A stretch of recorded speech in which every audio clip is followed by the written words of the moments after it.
Romilla? Romilla, you ready to go?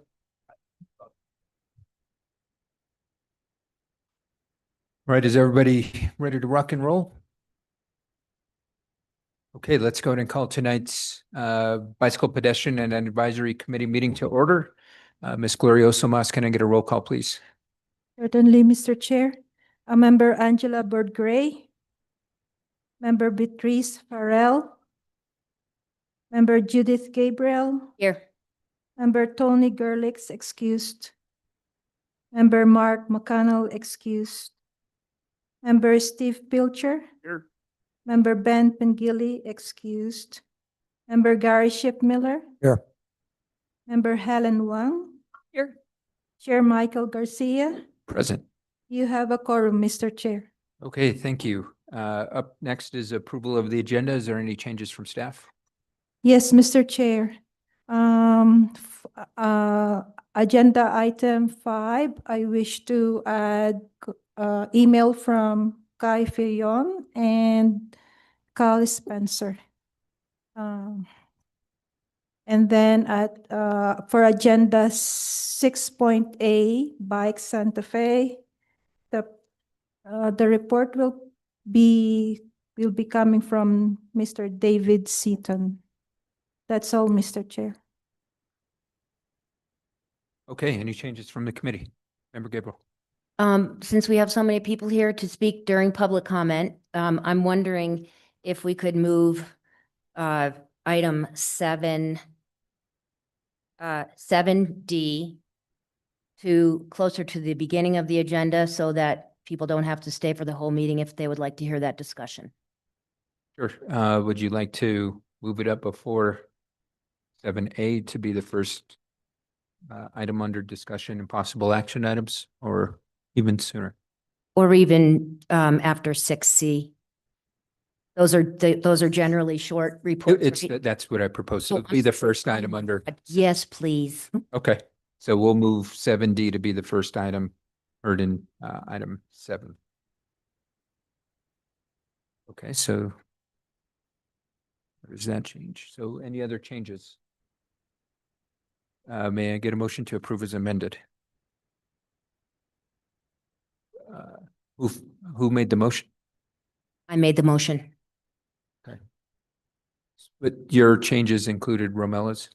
Because Romella can't make the change, so. Are you talking about a motion on Romella's change first? No, it can include both. Okay. So. Oh, I move that we make those two changes. Perfect. Okay. And a second by Member Schiffmiller. Any discussion or comments? Or none, Ms. Glorioso Mas, can we get a roll call vote, please?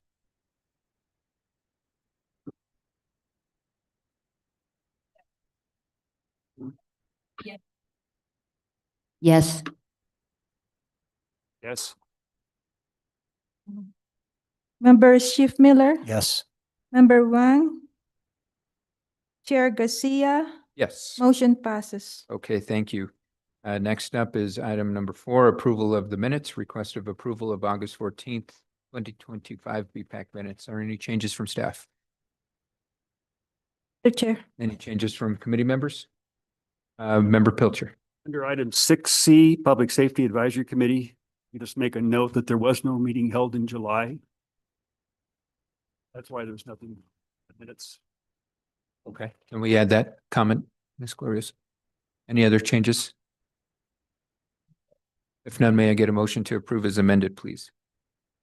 So, okay, motion to approve and then second from Member Pilcher. Any discussion? Seeing none, Ms. Glorioso Mas, can we get a roll call vote, please? Yes, Mr. Chair. Member Bird-Gray. Member Farrell. Yes. Member Gabriel. Yes. Member Pilcher. Yes. Member Schiffmiller. Abstain, I was absent from the meeting. Member Wang. Yes. Chair Garcia. Yes. Motion passes. I was not at that meeting either. I abstain. Motion passes. Okay. Next up is communications from the public. So we've got the email from Mr. Rogers and then the 2 additional emails that will be incorporated into the minutes.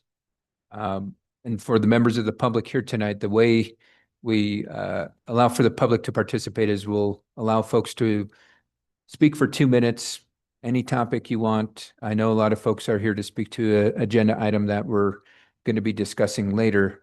This will be the opportunity for the public to provide the input, because when we get to the agenda item 7D, that will be a discussion between the committee. We won't be having dialogue back and forth with the members of the audience. So with that, I invite anybody that would like to come up and address the body. You will have 2 minutes. There will be a timer that goes on the TV that kind of helps folks to determine how much of their 2 minutes they have. And we'll just move forward accordingly. So is there any member who would like to address the body tonight?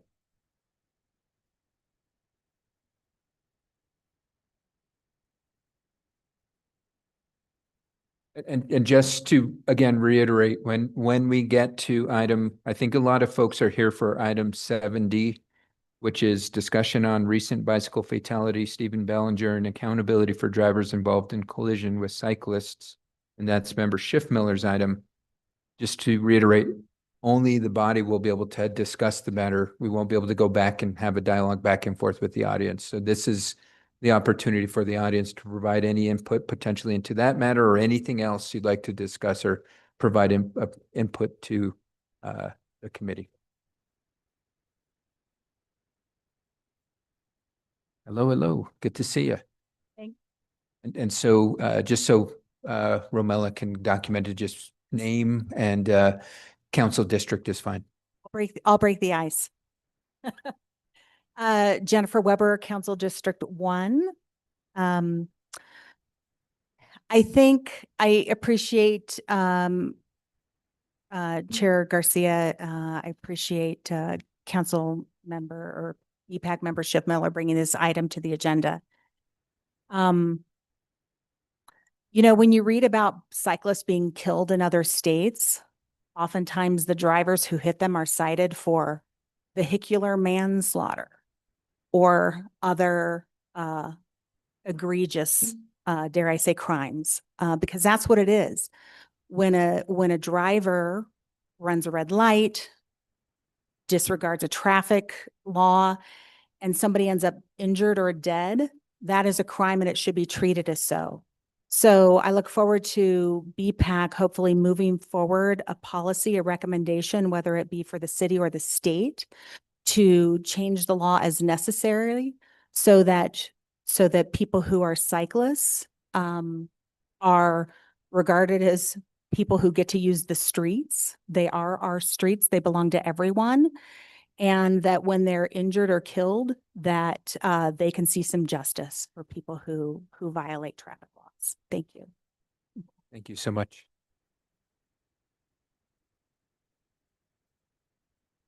I'm Hubert van Hecke, District 2. I have 2 small remarks. One of them is, in many other countries, the vehicle safety requirements include consideration for safety of people outside the vehicle. In the United States, this is not the case. I think, fortunately, this body is probably in a position. However, there's a small item we might influence, and that is the local driver's ed education programs. You may want to work to emphasize during the training process bicycle and pedestrian safety is part of what they are, their responsibilities on the wheel, and perhaps include, emphasize that during the written part of the exam.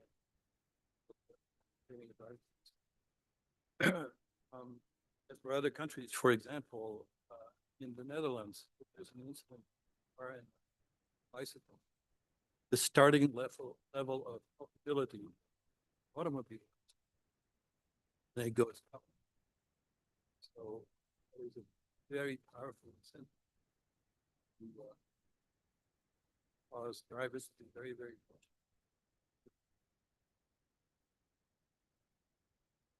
Thank you, Hubert. Any other members of the public? Sure. My name is Jim Kench, Kentch, District 1. I've been riding my bicycle here in Santa Fe for 20 years. And early on, I adopted the policy of, I pretend that I'm invisible and I assume that every other driver in a car is drunk. And I've been hit twice. My point is that one can be a reasonably prudent bicycle and still get hit. Thank you, Jim. Appreciate the comments. Hi, Laurel Minter. I have not been to one of these before, but I was so moved and horrified by, I haven't been in New Mexico very long. The death of Mr. Ballinger, that it brought me out to my first council meeting. And I will say, I am not from here, but I was a long distance cyclist and I have not cycled here because I haven't felt safe. And this sort of just proves it. And I would just really strongly hope that if there's a city law we can pass or a state level law, that we do that, because this is all I could do is read about it. But from what I read, it certainly seemed like something that was a crime. It deserved more justice than what I feel this young man received. So thank you. Thank you, Laura. Jennifer Beavers. No, what district? I'm new to Santa Fe. I just recently moved here 9 months ago. I'm a very active cycling community. I was really eager to start riding my road bike here in Santa Fe. I should also mention I'm on the board of the Santa Fe Fat Tire Society. I have given up riding my road bike here. I just feel like it's just too dangerous of the community to do so. Everybody that I've met has migrated to the trails because they feel the roads are just too unsafe to ride. I'm not sure I don't have a solution for you other than to say the small tragedy that those of us who love to ride don't feel safe riding. So I hope that someday I can feel comfortable getting back on my road bike. For now, I will stick to the trails. Thank you, Jennifer.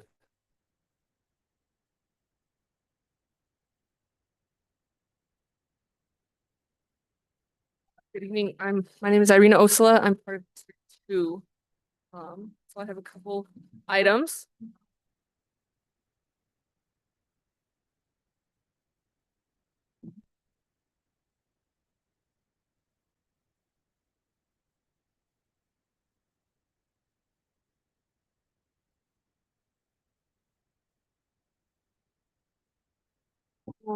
I brought this because in 2017, I was hit by a car while riding in the bike lane. And I lost my heartbeat on the scene. I was brought back to life when I was taken to the hospital and flown to UNMH. And I've been here before. I've made a comment before, and today I brought some items to show. Anyways, that I was hit, and it continues to happen. And there's such little penalty that $150 is what the man received that hit me and killed me, and I'm lucky to be alive. I started teaching. I went back to my high school, St. Michael's High School, to coach running, and 2 young boys I was coaching, their mother was hit by a car and killed, and same thing, no penalty, and she left behind 3 children, and this continues to happen. And I think that if there was a penalty to make people a little more aware, to consider they're out driving, we're basically driving is such a huge responsibility and a risk that you're hitting somebody there's no protection, and that having a vulnerable road users law, I think, could be a first step in New Mexico to help bring awareness and to wake people up a little bit, that if you are going to hit a cyclist and could kill them, that something happens. And so my comment is that I think that penalties need to be increased for the state. Thank you, Irene. Thank you.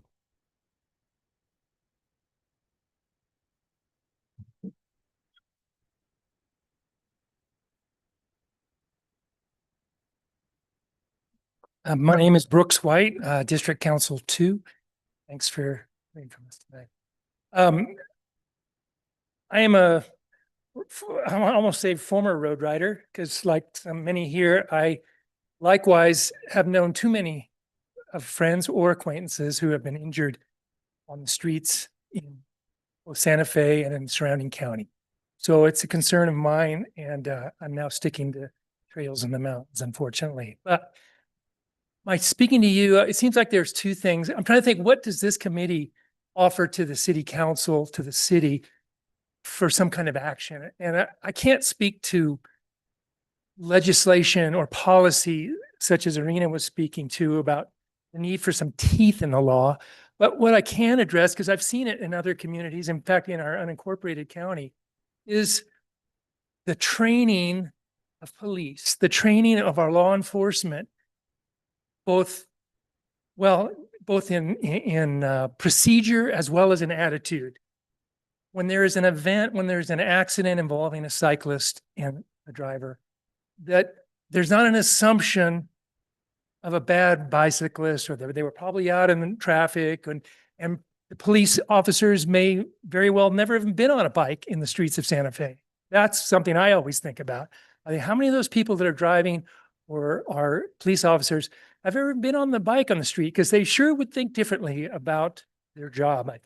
So I guess what I'm asking of this committee is to recommend to the council, are there ways that our police department can be trained to go both in terms of assuming, what do I say, arriving at a scene, an accident scene, without assumptions about who's at fault, and going the extra mile to interview all the witnesses, to collect the evidence that allows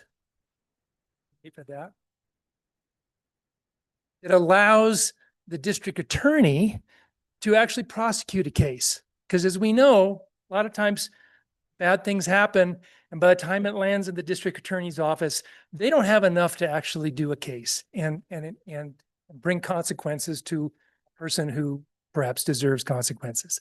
Anyway, that's my hope, that this committee can somehow help out in that way. Thank you very much. Thank you, Brooks. Any other member of the audience? And I don't believe, do we have anybody online by chance? Ms. Gloriosa? Just because these meetings sometimes are virtual. We'll go ahead and go with the gentleman in the audience. My name is Gilbert Quintana, City Council District 4. I'm a parent. I've been a bike commuter for years. I'm lucky to have not been hit, though I've had several close calls. I have a number of friends who have been hit by vehicles. But more importantly, I have kids, and my kids have friends. And I see my kids and their friends out on their bikes doing what they love. I have a lot of fear for them. I hope that this council could come to the larger council and look at other ways to protect bicyclists in this town, because we're not doing a great job of it. My son's currently living abroad, and the bicycle infrastructure there is fantastic. There are protected bike lanes, there are separated bike lanes, and cycling is not just supported or accepted, but it's encouraged. We have a long way to go before we get there, but building out better infrastructure would help us take care of our kids. Thank you, Gilbert.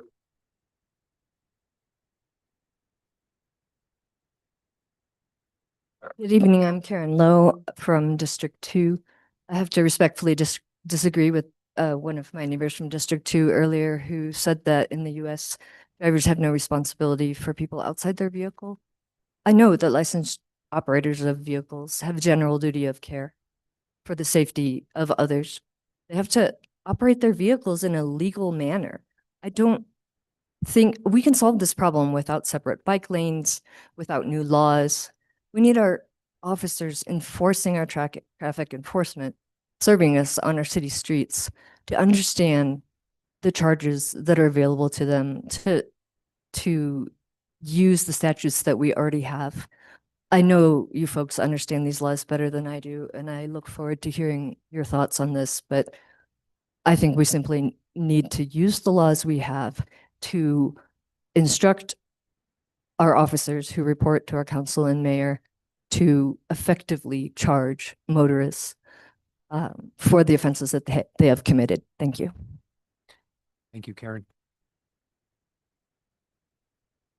Hello, I'm David Seaton, new to Santa Fe. I'm on the board of Bike Santa Fe.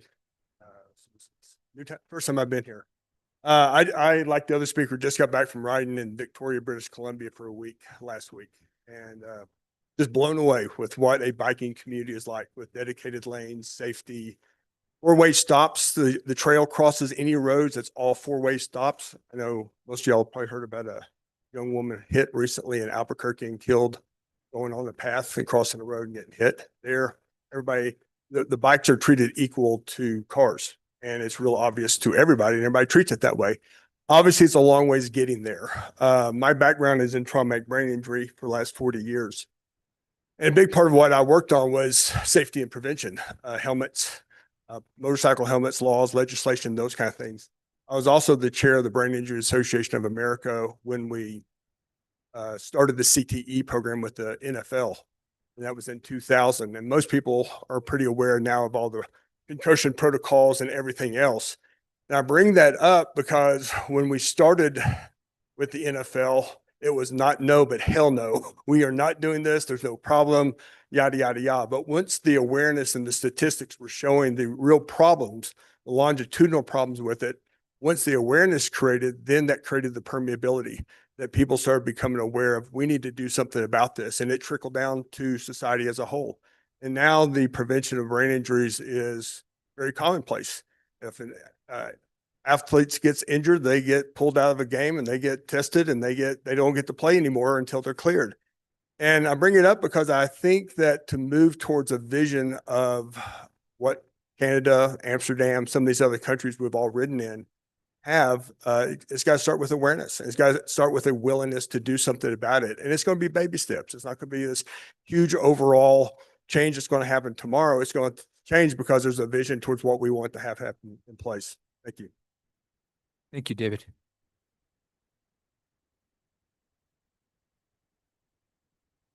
My name's John Hinton, District 1. I moved to Santa Fe 4 years ago from Texas.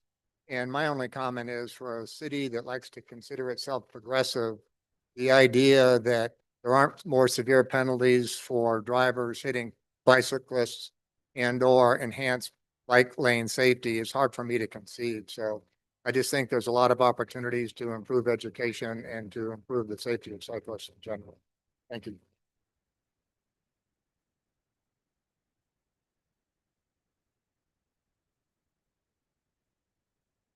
Anybody else from the audience like to address the committee? Sure, come on up.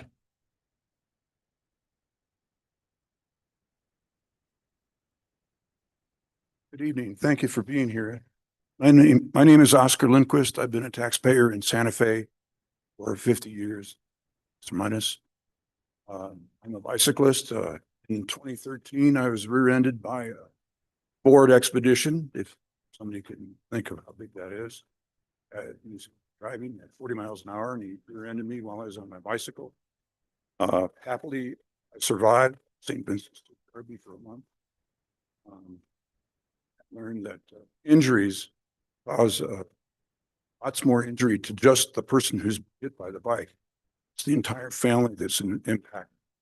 Everybody around you is worried about lots of different things, all about you. This becomes an enormous event, not just for the person who's sitting in the hospital, but the people who love and remember the person who doesn't have that.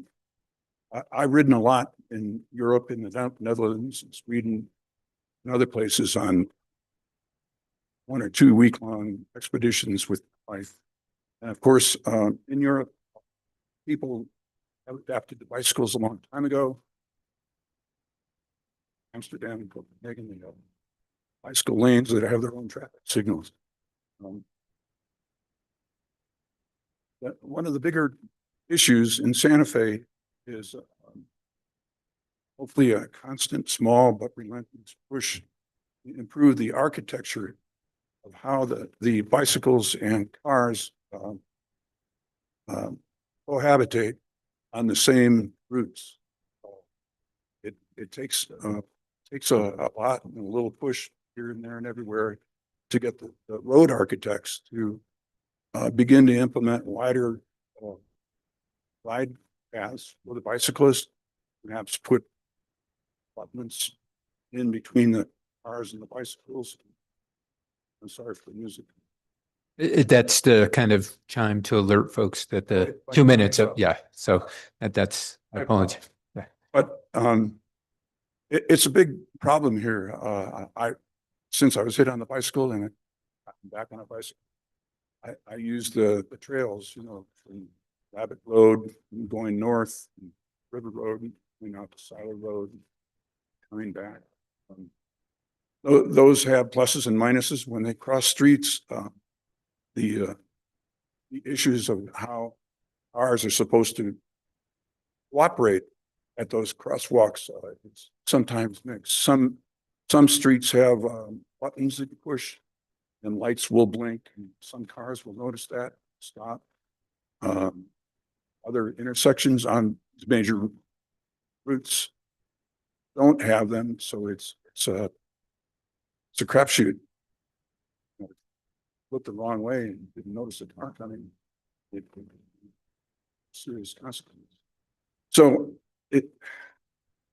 we've got to have faith in encouraging the architects of the roadways, including the bikeways, to up the ante quite a bit, to improve the safety so that cars and bicyclists can cooperate quite a bit more than they can now. Physical environment counts for a lot. You've only got a white line and 2.5 feet of pavement between you and the side of the road. That's a difficult point of view when you're on a bicycle, when the cars are traveling at 50 miles an hour past you. We've just got to really encourage the architects and implementers of roadways and bikeways to step it up quite a little bit. Thank you for your time. Thank you, Oscar. Appreciate the comments. Any other audience members?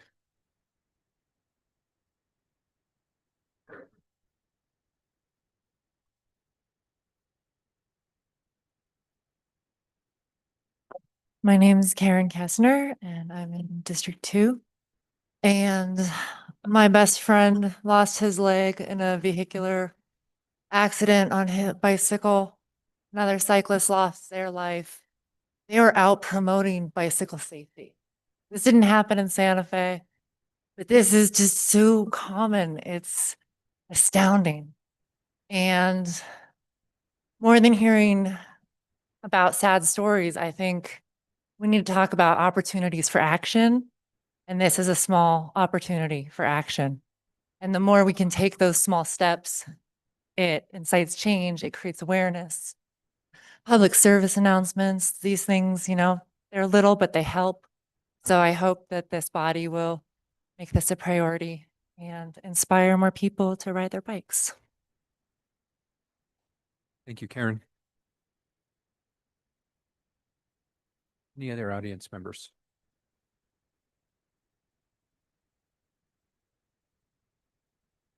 Okay. Is there, Ms. Gloria Somas, was there anybody online just to double check? Michael, was there anybody I don't see anybody waiting, just to double check. I don't see anybody. There's no one in the Zoom room online at the moment. Okay. Thank you, Michael. Appreciate that. With that, one last call before we move on to the next agenda item.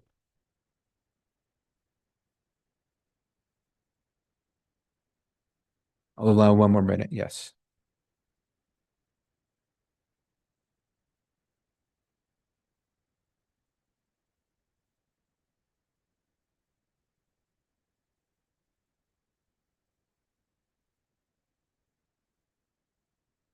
What you're looking at is my road ID. This is the thing that alerts a paramedic about who they should call if I'm in an accident. I just bought one for my daughter. And there's a lot of fear in my heart that she might end up in the same situation that Irina ended up in and that so many others have ended up in. And so I come before you begging for some help and some action because I have seen so many friends hit. Thanks for that. Yes, thank you, Mr. Quintana. Anybody else? Okay, with that, let's go to move on to the next section, which is item 6, communications from other agencies. First up is Bike Santa Fe.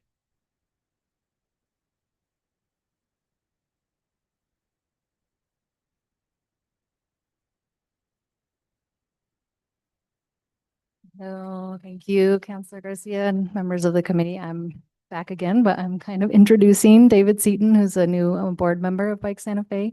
I do want to just acknowledge everyone here who is speaking on a very important issue of bicyclist fatalities and injuries. So I'm glad there's so many people speaking out, and Bike Santa Fe continues to try to get infrastructure improved and separated bike lanes to protect cyclists. So we just have a short readout. We wanted to report on our bike valets of the year. We did 10 valets altogether. We had 20 community volunteers helping, and we parked over 250 bikes as well as strollers and wagons. So I think the valets continue to show that we need bike parking in the city and it's needed at various events. For our education, Bike Santa Fe continues to support safe routes to school, working with Ryan Harris. Many of our board members are collaborating on various events and programs, including one tomorrow that is at Nino Terra Community School, fixing bikes for kids to be able to ride to school. And finally, just for communication, we wanted to report that we get many emails from community members and residents about ideas and inputs on infrastructure improvements and safety concerns. We're trying to make this data, available, and we're trying to collect it in one place to be able to report it to the city and the county in the future. That's about it. Hopefully I'll be here on a regular basis, giving her a little bit of a break from having to do all the different duties. So that's one of the new roles of the new board members, to help where I can. So I plan to be here at future meetings too. Any questions from board members? Just one comment for me in regards to the data that you collect and share it with us, and we can make sure Romella at minimum gets it on our BPAC page, and we can maybe work with our comms team to help pump out information as well, whether it's through weekly updates, maybe social media posts, etc. So that way we can make sure it's out there and it helps to bring awareness. Sure, happy to do so. So we're going to move on to 6B, Santa Fe Metropolitan Planning Organization. Leah. Thank you, Mr. Chair, members of the committee. I have a few updates for you. So the first, it's actually Romella's update, but I hope she doesn't mind that I share that we got really exciting news this week that the St. Michael's reconstruction project, which is essentially a road diet, finally has received some funding, $400,000 from the federal carbon reduction program. And that will, well, Romella knows all the details of what that'll entail, but basically it's, it'll be like a evaluation of alternatives. And I don't know if it goes beyond that, but it's huge. This has been the top rated project in our Metropolitan Transportation Plan for probably a decade, and it hasn't gotten any funding. So we're ecstatic that finally this project has some momentum. And so the first step is still a very long road to getting actual change on the ground, but not intended, but you're welcome to appreciate it. Because, after this, then we'll have to do full preliminary engineering. That'll be additional funding, and then construction, which will likely be millions. Definitely will be millions, just how many. So it's just the first step, but we're very excited about that. It's a huge win for improving the safety and bikeability of that road. Also, we've been, I think, periodically updating you all on the street design guidelines, that process. So thanks to the leadership of the new senior planner, Nathan Lindquist, we are working now very closely with land use to figure out the best way to get it adopted. It's looking like we'll pull out some, very specific criteria into a manual that will be referenced by the code, and then the design guide will be more additional information for city projects and for if developers want to go above and beyond in their design that they may be required for their development. So, and that requires doing a text amendment to the code, which is also a process. So the wheels are in motion. It will probably also take some time to get it adopted. All of our transportation plans were adopted by our Transportation Policy Board a few weeks ago, so that's exciting. The Metropolitan Transportation Plan, the amendment to the Bicycle Master Plan, Designing for Safer Cycling, and our Public Participation Plan. And then I did want to provide one update. We had a few months ago the conversation about bike racks, and I actually got a new quote for the custom Santa Fe bike rack.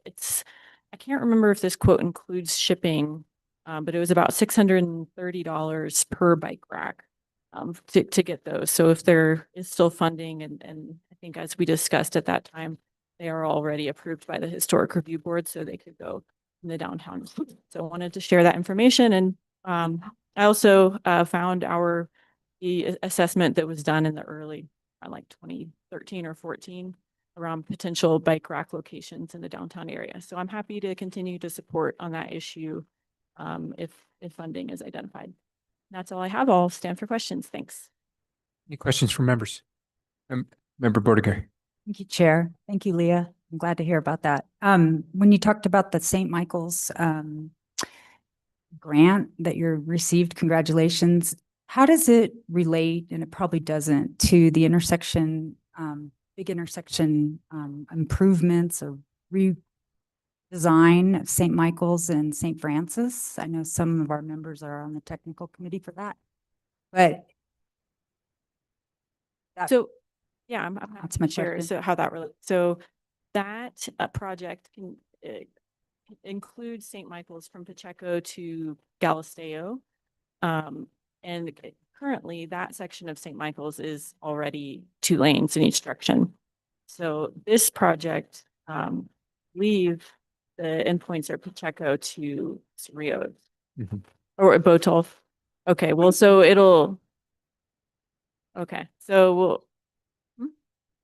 yeah, from Cerrillos to Botolph. So the main element is the road diet component will only be from Cerrillos to Pacheco, and then we included through Botolph just because we know that there are some improvements that are already desired. And then we will be coordinating with the NMDOT on their project at the St. Michael's St. Francis interchange. And they already have a preliminary design concept for St. Michael's underneath St. Francis. And that does include elevated bike lanes, sidewalk level bike lanes. So it's likely that we would continue something like that or make sure that they integrate well. thank you. Is it possible for us to see current or preliminary, state transportation designs? Because I've been curious about what's even being contemplated with respect to the change as it affects, pedestrian and bike ways. Do you have them, Romola? We've gotten it as a committee before because we've discussed it. So I don't know where we're at, but we've seen initial design phases and we've provided feedback as a committee on some of the proposed bike paths, et cetera. So maybe Romella, you can at minimum provide us what we've seen in the past and maybe investigate if there's been additional changes. Yeah. Thank you. I realize that too, and I'm being visual too. I don't know, are there axonometric drawings of what it's, underneath. Cross section. Yeah, what are we talking about? What are we looking at, What's That's in, available. it's the DOT willing to look at, so. Yeah, I would like to see that at our next meeting. Respectfully requesting. Yeah, thanks. Any other comments? The only thing I've got, Leah, is let's connect offline because as I mentioned in the past, I know I've got my counselor budget that's typically used for travel.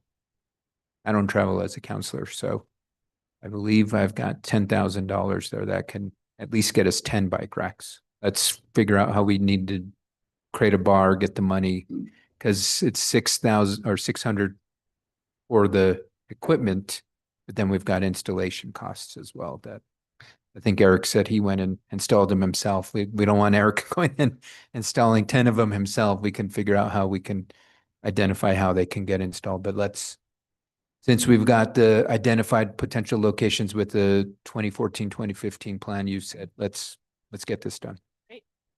Okay, we'll connect. Any other comments, questions? Okay, thank you. Sorry, Sure, can I sure. just add one more thing. I Yeah, meant to yeah. say this earlier, that really, we really owe Ramella with her leadership to get the St. Michael's funding that she didn't let us give up. We didn't give up. She continued against many obstacles and was able to get the grant application through. And she, I think I helped write it, but we both, she's did so much work for it. So just thank you to her and hope she gets that credit. Sure. Good job, Romella. And Member Bordigary. Thanks. I'm not taking credit. Those guys get it. But I have another question for Leah, just with respect to the Complete Streets Odyssey, and congratulations on getting that and how it will become part of the land use code, I guess, as I understood. Oh, The manual that's street being design created? guidelines. Street design. So will, say, planning and land use staff be accessing that when they're reviewing, development proposals, et cetera, like a planner, not just Yeah, an engineer exactly. or just the folks over in, public works? Like how, I'm just trying to Yeah. see how that'll come together as a planner who reviewed plans Right. for development. So the idea is that all of the specifications will be very clear for the developer in the manual. And so when it comes to development, it'll be a little bit different because they won't be, most cases, they're not designing, doing a lot of street design for major streets in Santa Fe. So the idea is that they should be able to follow the manual, which is separate from the street design guide, which we already have. So this manual will take components of that, take components that are in the code now, then it'll be more of a living document that the city traffic engineer is able to update without going to governing body, just using their own expertise. So then the planners can also reference that to make sure the developer has followed and met all of the criteria that are listed in the manual. So it's becoming ordinance. It's mandatory. It's not policy or advisory guide. So the guide will still be guidance. Components of that will be in the manual, which will be referenced by the code. And so through the code, saying you have to use the guide, then yeah, it'll. Okay, thank you. Any other comments, questions? Hearing none, let's go to move on to item 6C, Public Safety Advisory Committee, Member Pilcher. I'd like to recognize the power of the press, which I assume is the reason why there's a lot of people out here this evening, since there's an article paper about this particular issue we will discuss. And the press articles about the Public Safety Committee has helped kick it into gear. After kind of, I don't know how long it's been kind of wandering around and not having a lot of luck getting forums together, but we're now examining what the purpose of the committee is, reviewing the adopting resolution, or I think it was resolution with establishing a committee. So that's the main exciting thing I think coming out of that, is that we're now at a point where we begin to see some more focus what this committee ought to be doing. I would hope that similar to what we do here on BPAC, that citizen representatives, at least one for each council, great. And also look at, help better define what issues we should be looking at. how long ago, a year or so ago, about it, some controversy about the first large. Oh, I'm sorry. Whether there might be some more, there were some concerns about buying some large piece of equipment by the police department. To me, that seemed like a thing like maybe the Public Safety Committee could be discussing more, getting some more input into things. So anyways, that's what we're doing. We will be meeting next Tuesday. So 2 months in a row. Exciting. Thank you, Member Pilcher. Any questions or comments from the committee? Okay, well, good luck next Tuesday. Let's move on to section 7, which is discussion and possible action items. We went ahead and moved item D up to the top, which is discussion on recent bicycle fatality, Stephen Ballinger, and accountability for drivers involved in collisions with cyclists. And Member Schiffmiller, this is your item, so I'll hand the floor off to you. Thank you, Chair Garcia. Well, this is a painful subject. Another bicyclist has been killed in Santa Fe, and I wish we didn't have to have this discussion, but we do. As is often the case, the driver who killed Mr. Ballinger received minimal consequences. And we've seen this happen time and again. And although having stronger laws would be good, part of the problem is that we're not enforcing the existing laws equitably. And I guess I have to say that I believe there is an institutional bias on the part of the police and the district attorney's office against bicyclists and pedestrians and in favor of motorists. And I don't say this lightly. And I don't know if y'all saw the article that was in the New Mexican recently. I'm gonna read the quote from Deputy Police Chief Valdez. He was talking about the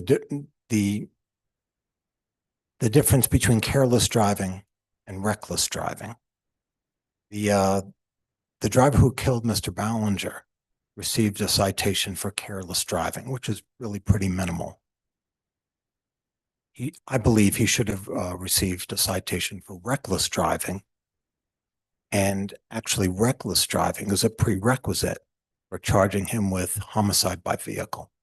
So without the reckless driving charge, can't charge him with homicide by vehicle. And I think this is partly why the police are reluctant to charge with reckless driving. But let me read what Deputy Chief Valdez was quoted as saying. Valdez pointed to the language in the reckless driving statute requiring, quote, willful or wanton disregard of the rights or safety of others, saying, if it's willful or wanton disregard for the safety, that's more of a deliberate act of driving the vehicle into someone to cause harm or dismemberment. So what Deputy Chief Valdez is saying is that the willful act was the driver hitting the cyclist. That's a misreading of the law. I don't know if it's an intentional misreading of the law. Either he doesn't understand the law or he's misreading it. The intentional act was the disregard of the safety of others. That is, running the light and failing to yield. That's the intentional act. If the intentional act were hitting the cyclist, that would be aggravated assault with a deadly weapon or some such charge. To give you an example, some of you may recall several years ago, there was a group of cyclists out by Galisteo, and a driver passed them and there were some angry words exchanged. And then the driver pulled in front of the bicyclists and backed into the bicyclists, severely injuring one and injuring a little less severely some others, and then took off. Well, that driver, the sheriff's deputy actually found the driver and charged him with improper backing. Now, those charges were later revised, thankfully, and the guy, I'm not sure if it was assault, but the guy actually was convicted and sentenced to about 3.5 years in state prison. But the fact that the sheriff's deputy only charged him with improper backing speaks to this idea that there's an institutional bias.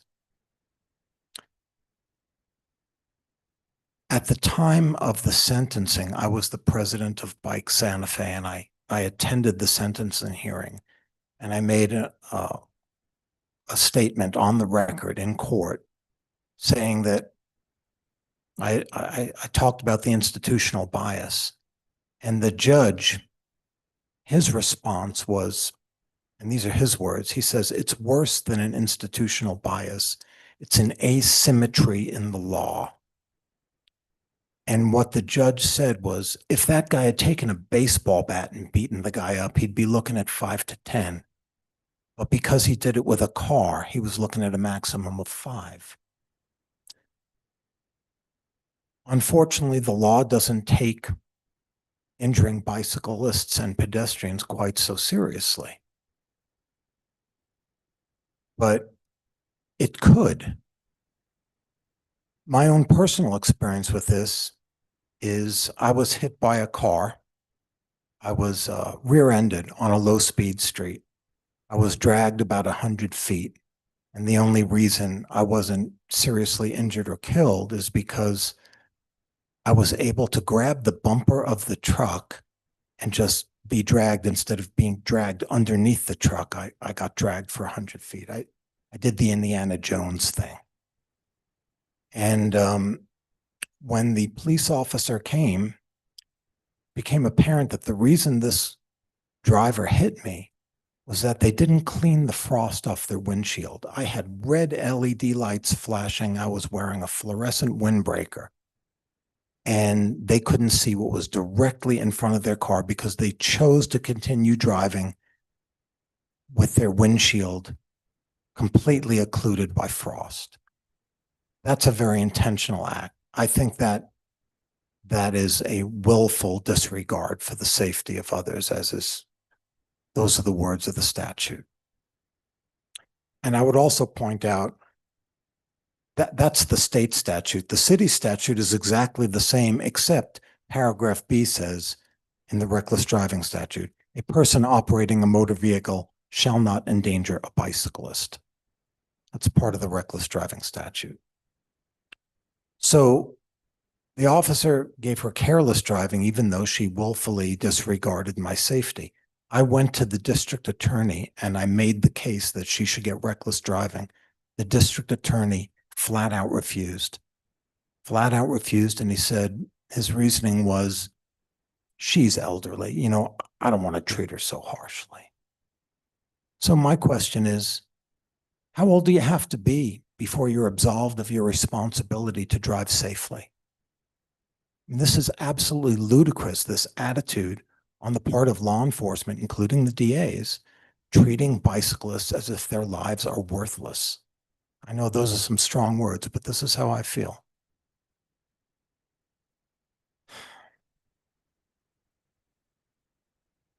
You know, if that driver who killed Mr. Ballinger had killed another motorist, I don't know for sure, but I doubt they'd have given him just careless driving. This guy ran a light and failed to yield. I'm not saying that every motorist who runs a light should get reckless driving, but if it causes a serious accident, particularly a fatal accident, then yes, he or she should get reckless driving. Let me read the statute just so y'all understand. I've already read parts of the reckless driving statute, but vehicular homicide says, homicide by vehicle is the killing of a human being in the unlawful operation of a motor vehicle. It doesn't say anything about it being intentional. So Mr. Ballinger was killed by someone operating a motor vehicle unlawfully. That person should be charged with homicide by vehicle. Another provision in that statute, I won't read it to you, but I'll just paraphrase it. Reckless driving is a prerequisite to that. And it specifically says that speeding in and of itself cannot be the reason for the reckless driving charge. Okay, but this wasn't a speeding issue. This was a failure to yield issue. There's no reason why this driver who killed Mr. Ballinger should not be charged with reckless driving and homicide by vehicle. But it hasn't happened, and personally, I believe it's because of a personal bias. And I think this bias exists because, as someone mentioned earlier, every cop, every DA, they're a driver. Very few of them are bicyclists. And a lot of drivers hate bicyclists, fear bicyclists, don't know how to deal with bicyclists, and they have a personal bias against bicyclists. Police are not supposed to enforce the law on the basis of their personal biases. And I believe that's what's going on. I'm not sure what to do about it, but I need to call it out. Thank you.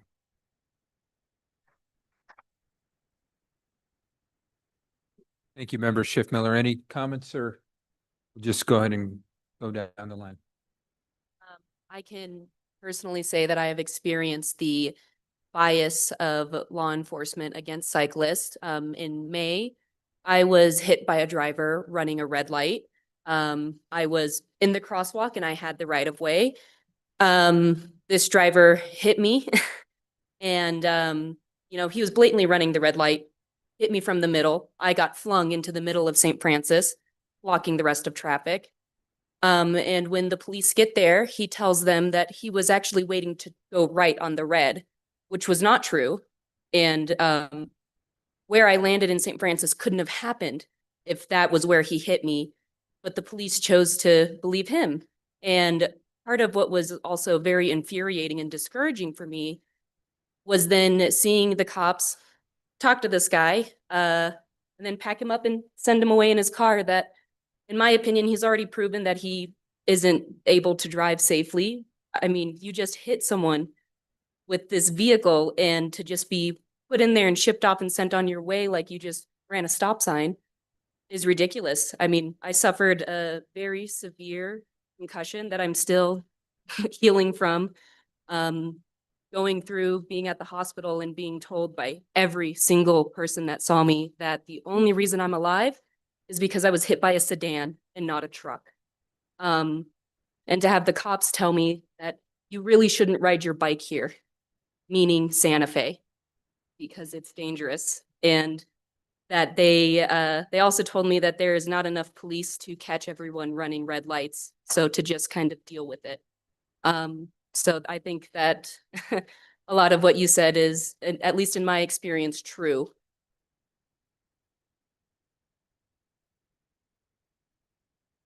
Any other comments? I'm just going to come down this way. Member Wang? I agree with everything you said, Gary. I guess I just, like, exiting this session, I just wonder what we can do as a committee. Like, I think we often make recommendations to the city council, but I don't know if we've recommended anything to the police before, or if recommending something directly to them is even the best way, like the police or the DA, to affect any action. I'm just throwing it out there. Like, I want to do something about this. I just feel like we need, I'm not clear yet, or I feel like we need to do some reflection, or like if there are any ideas on what concretely we can do. And I can maybe help clarify that. So we as a body have the authority to make recommendations, whether it's policy, training, whatever it may be. Then it's up to the governing body to take action.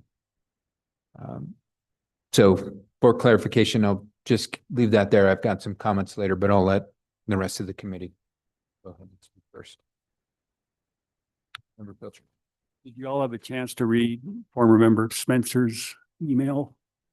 It seems like there's a couple bills up recently at the state level that for whatever reason stalled out in committees. So it does seem like some of this action needs to occur at the state level.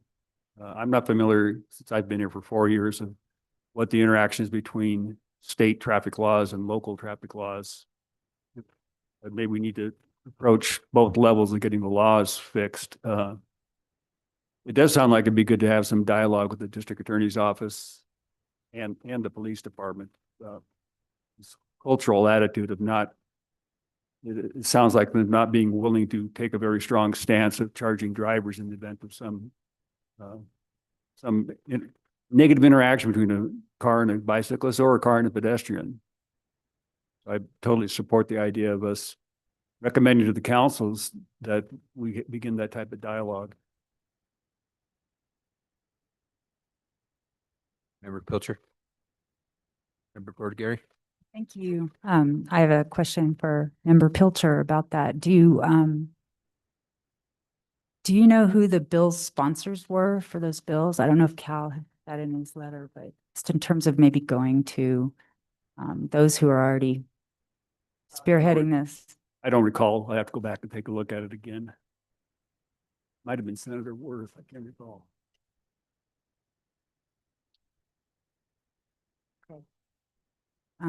Thanks. I was thinking the same thing. You're a planner too, about for our committee, how to facilitate or host more of a dialogue with the police. And we could talk about this. I guess that's part of this item here right now, but how could we do that in terms of, you know, jurisdiction and turf, like Counselor or Chair Garcia, maybe you could respond to this, how it would fly to see if we couldn't get some dialogue with someone in the police department, you know, if that would be possible to do that, you know, so it's not confrontational. It's like, really, let's have, you know, let's start talking about this. So, thank you. Thank you, Mr. Chair. So I am really befuddled about this issue of careless versus reckless driving, because it doesn't make sense to me that somebody who runs a light and doesn't yield, endangering both cyclists and drivers, is not driving with wanton disregard. So I appreciate the comments from the public about the police and perhaps the attitude of police. And also, I really like the idea of having a dialogue and understanding how such decisions are made. And if it is bias, which it certainly sounds like, that we have a conversation about it, because the roads belong to all of us. And clearly that is not the philosophy in Santa Fe. So people run red lights constantly in this town. I have made a constituent request to monitor Zia and St. Francis, where there is a very obvious sign that you cannot turn on red. Just happened to me this morning.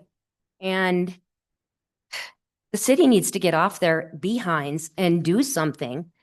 And I feel like the only thing that is going to make somebody do something is if they lose a loved one. We all have loved ones and we deserve the same treatment.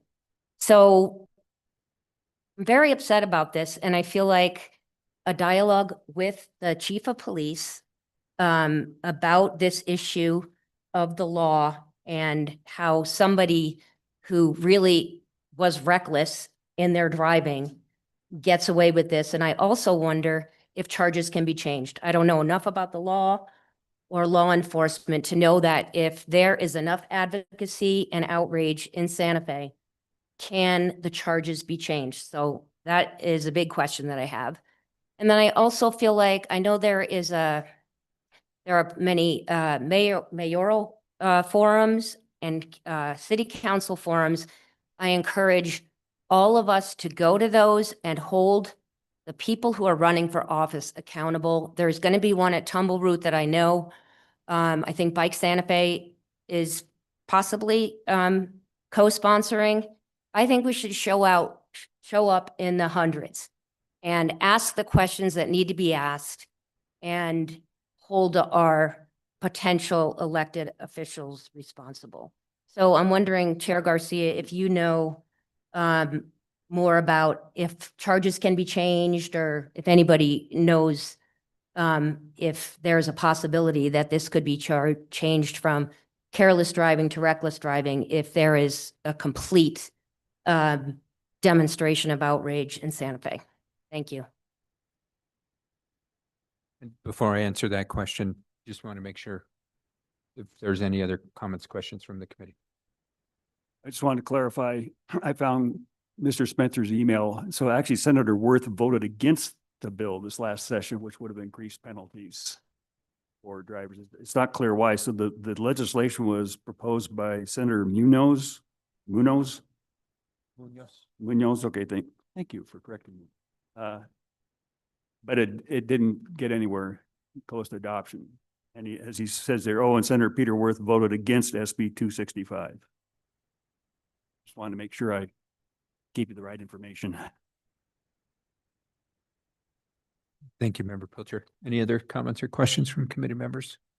Sure, Member Schiffmiller. I can speak a little bit to changing charges. Like I said, in that Galisteo incident, the charges were revised by the district attorney.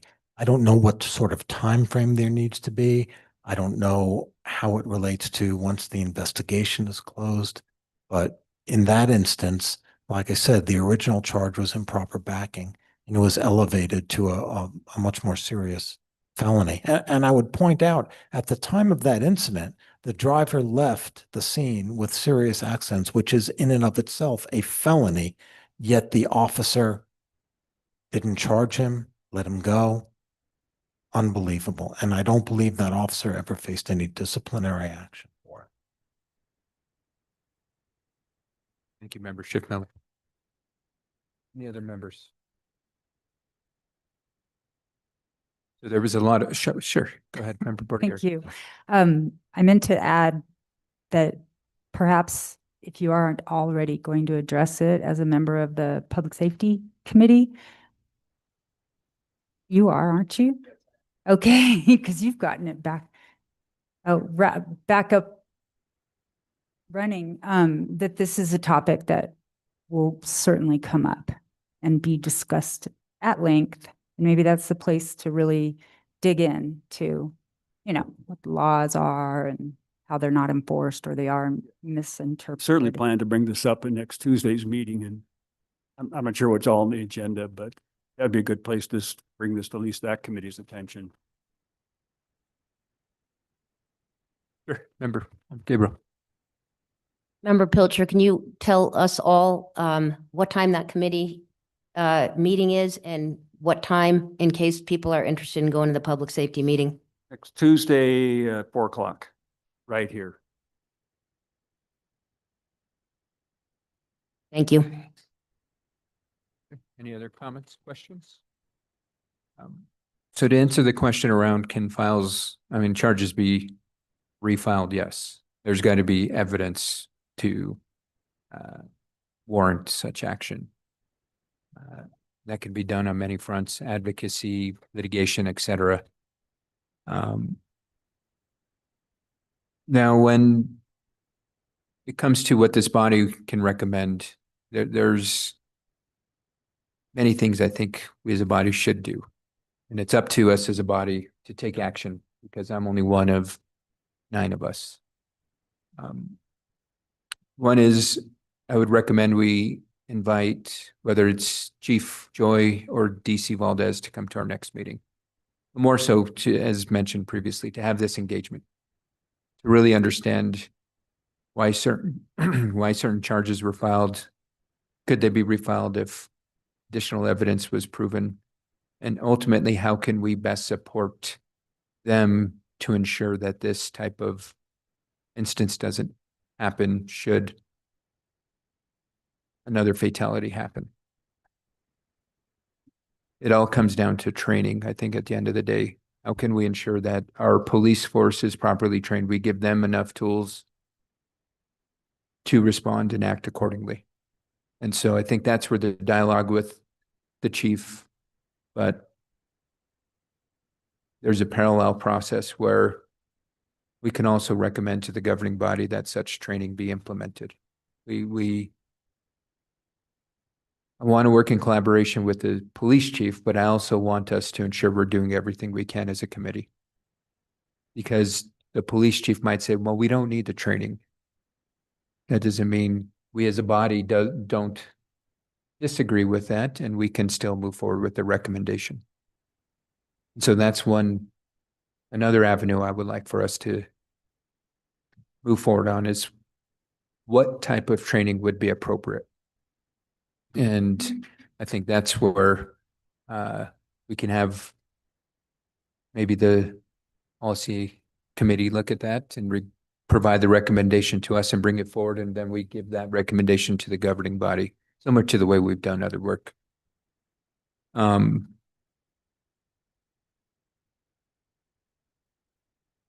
Now, as we move forward, I want to ensure that, especially the members of the public, this is your venue.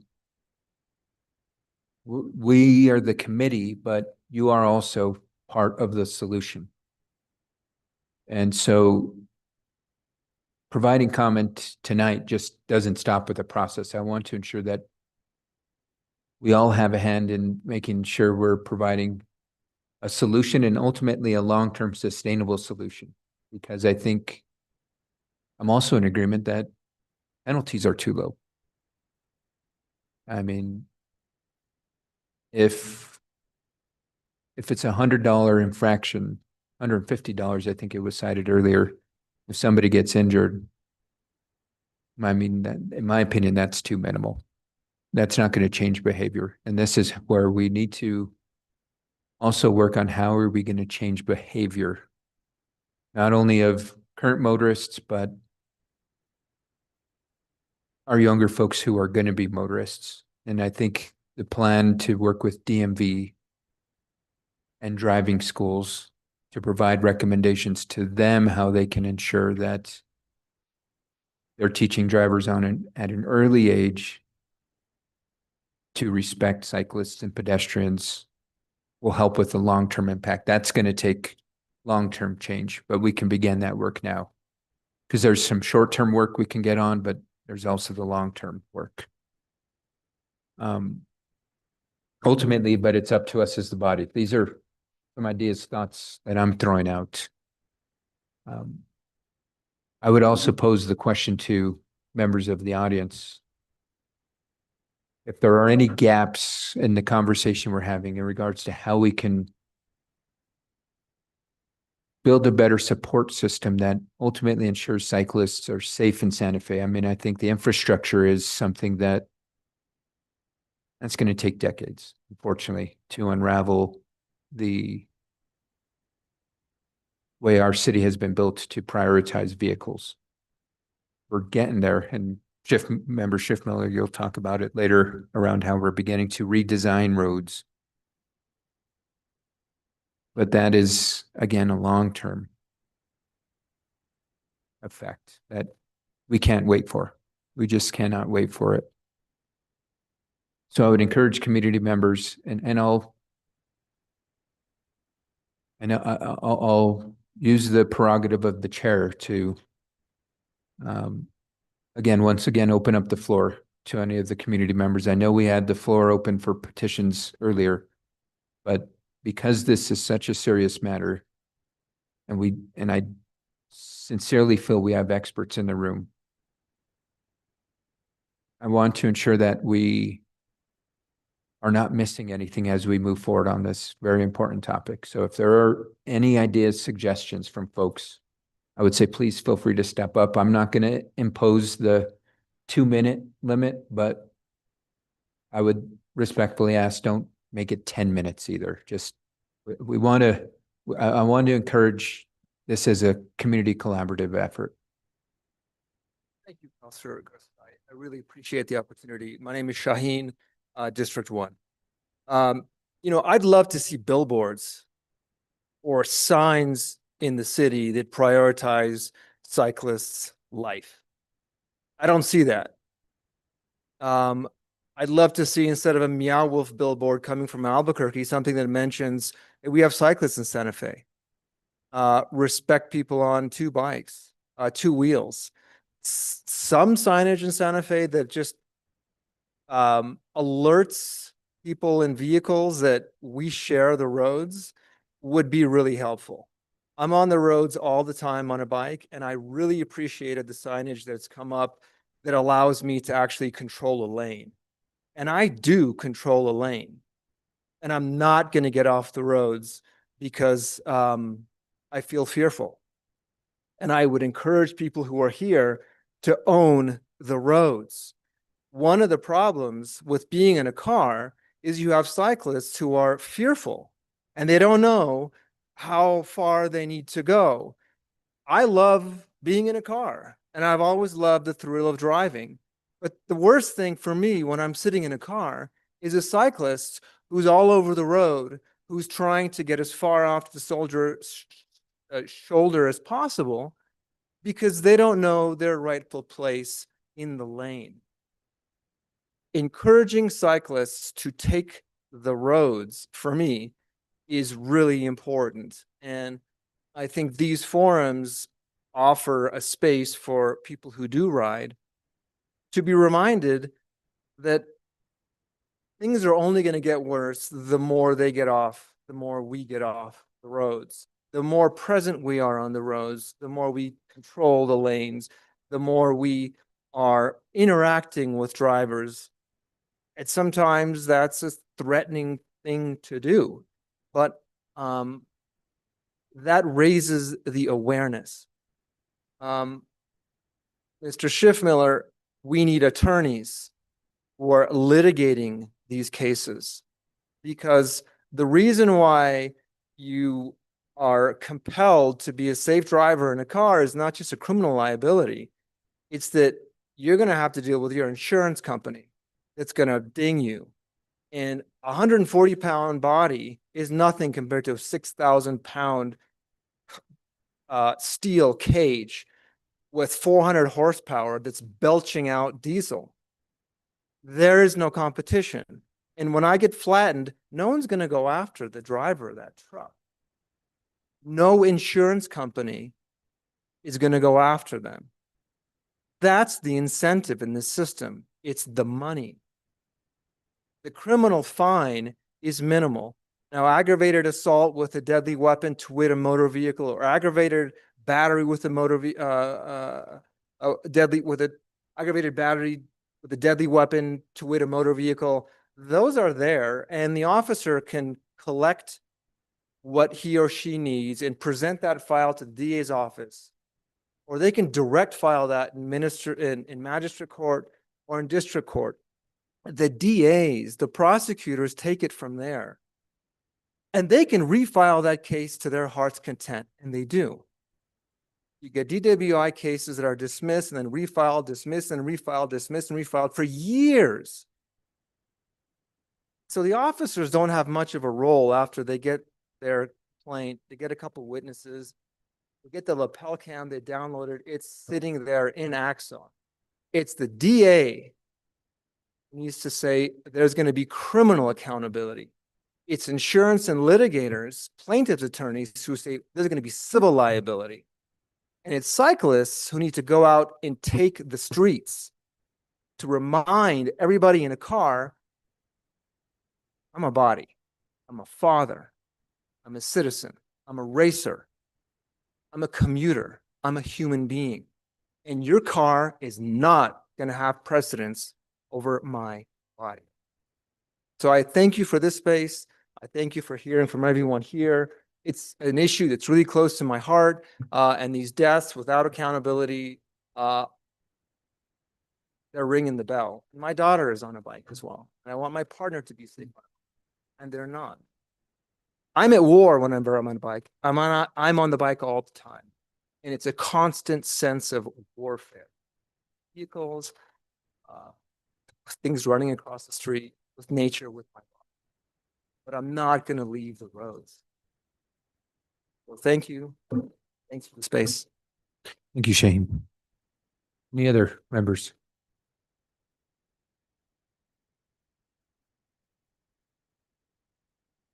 My name is Robert Garcia, District 2. It's the first time I've been to one of your meetings, so I'm not familiar with the etiquette. If I'm out of order, please tell me. But I appreciate you opening back up. I didn't realize perhaps I should have been here earlier. I just want to add my voice to those who have expressed their outrage at the current situation, the lack of accountability. Appreciate your advocacy on our behalf. So if anything I say comes across as negative, it's not directed at you. I know quite a few recreational bicyclists. We're mostly older. We're not commuters.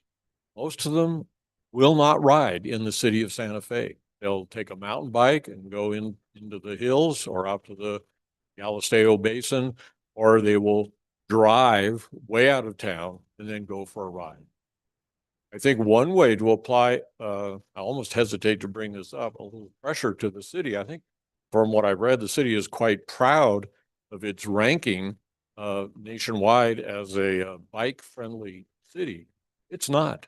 It's not safe to ride a bike on the city streets. I hope Santa Fe does not put itself in a position to lose that accreditation. I would also mention there may be another group of allies you've overlooked, well, maybe overlooked, and those are motorcyclists, which yes, that they are on a motor vehicle, and yes, sometimes they can make an aggravating amount of noise. Some years ago, I went to a rally at the Roundhouse to try to impact state laws.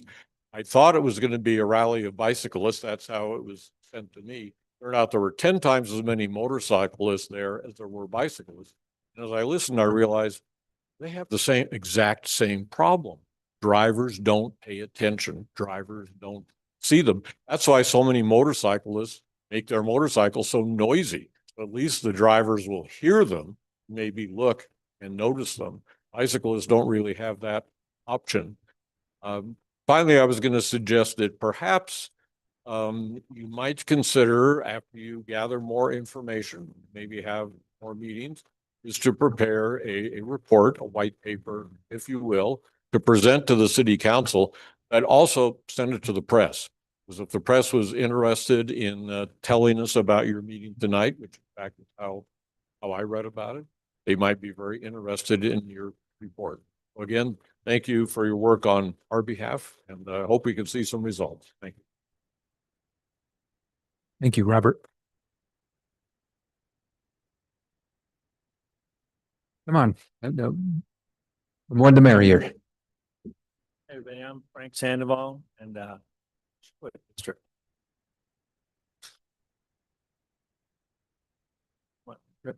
District 2. I represent District 2. Obviously there's some issues here. It seems like enforcement is one thing I'd be very curious about. This is probably somewhat resource intensive, but are we really any more dangerous than other towns of the same size with the same number of bicycle? I've ridden all over this great country of ours, and always dangerous. So how do we compare to Bend, Oregon, or Boulder, Colorado? Are they safer? What have they done? That'd be a worthwhile project. Thank you, Frank.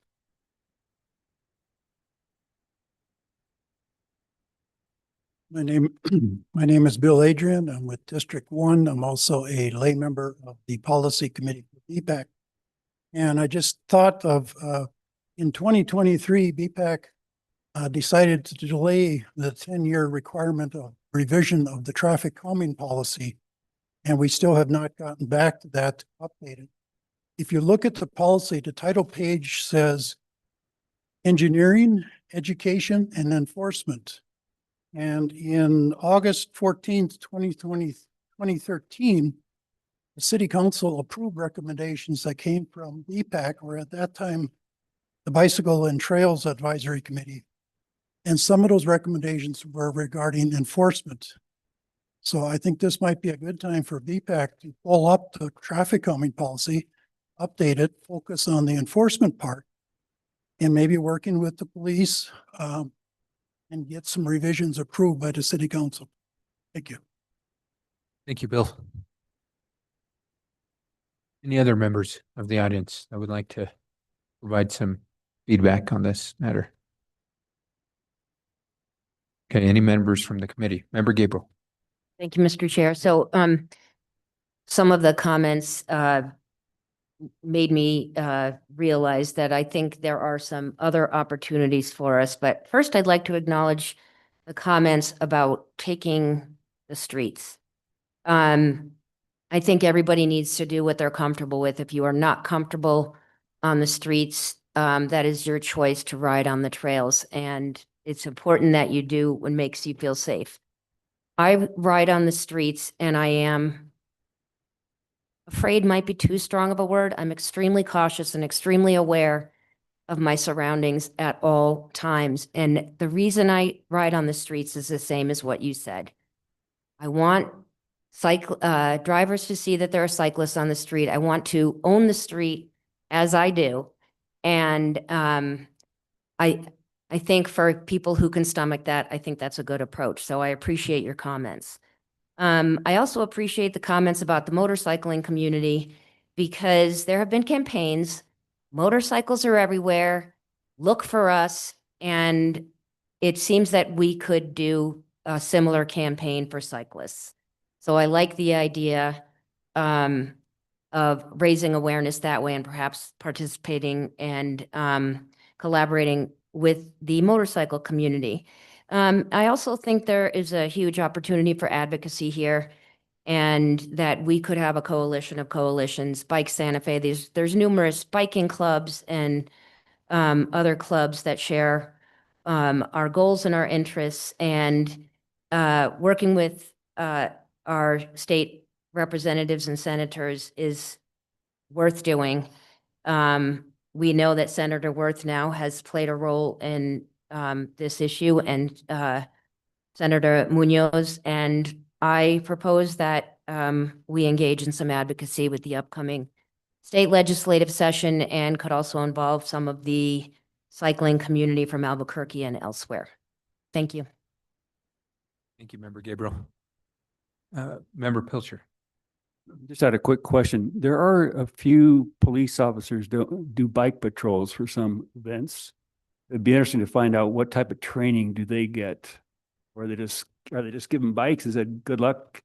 Or is there something, or do they go through some formal training at the police department before they're allowed to be bicycle cops? Here's just an anecdote about that. One time I was riding down West Alameda, and I'm a certified bicycle safety instructor through the League of American Bicyclists, so I know a little bit about bike safety. And I saw two bikes riding towards me against traffic far away, and I thought, I'm going to say something to these guys when they get here. And as they approached, I realized it was two bike cops. The number one reason statistically why bicyclists get hit by cars is riding against traffic. Number one. And that's exactly what they were doing. I guess the answer was good luck. That's the type of training they get. I think we can ask the chief that we are able to get him to our next meeting. Any other comments, questions? What's the will of the committee? How do we want to move forward? And so there was several recommendations made by various members, whether it's on the body or members of the public. Do we need a motion to say that we would like to set up a meeting with police and or district attorneys? Yes, and so what I would recommend, what might be easiest if we were to jot down a list and make that a motion. And if folks, we can have the conversation around what should be added, omitted, et cetera, but we can make a motion for one fell swoop. We can make several motions on each individual item. It's up to the committee. I mean, I think the way we at least should begin to approach this is to begin a list of actionable items that we would like to see.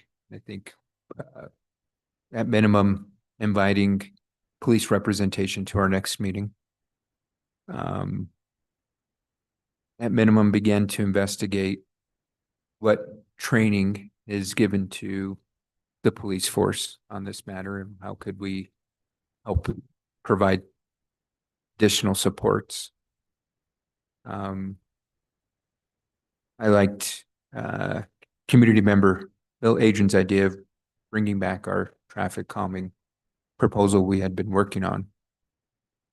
So those are the three items. We can also refer any additional recommendations to the Policy Advisory Committee. So that's where things like advocacy, billboard signs, investigating higher penalties can be done. But when it comes to things like the legislature, I think we would need to parcel that out just because we have to be sure that we're not violating any laws. When it comes to going to the legislature, you have to be a certified lobbyist to begin to lobby. But that doesn't mean we can't go and advocate for certain issues, such as bike safety. And I think that's definitely within our purview of this committee, is the advocacy realm. And we can discuss further how we want to, as a body, move forward on that, because, for example, we all couldn't show up there because we would violate Open Meetings Act and rolling quorum. We would have to coordinate how that looks and how this committee would be represented on that matter. So lots that can be done. Lots, I think this committee can really begin to initiate action. It's just up to how much this committee really wants to get involved. And I think there is the will, at least from what I'm hearing. It's just where do we begin to start this process? And so I'll leave it up to the committee. I'll end it off. Good question. The city put together a legislative agenda for each session, which then it carries forth, or are we talking about us going around the city's legislative agenda process? I'm talking about us individually or as a committee advocating. To your point, yes, absolutely. The city creates what we have as our legislative agenda, which then in turn the city's lobbyist advocates for. So that's another action we can take, is to, and we'll have to act pretty quickly on that.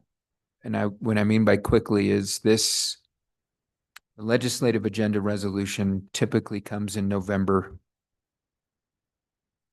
December timeframe.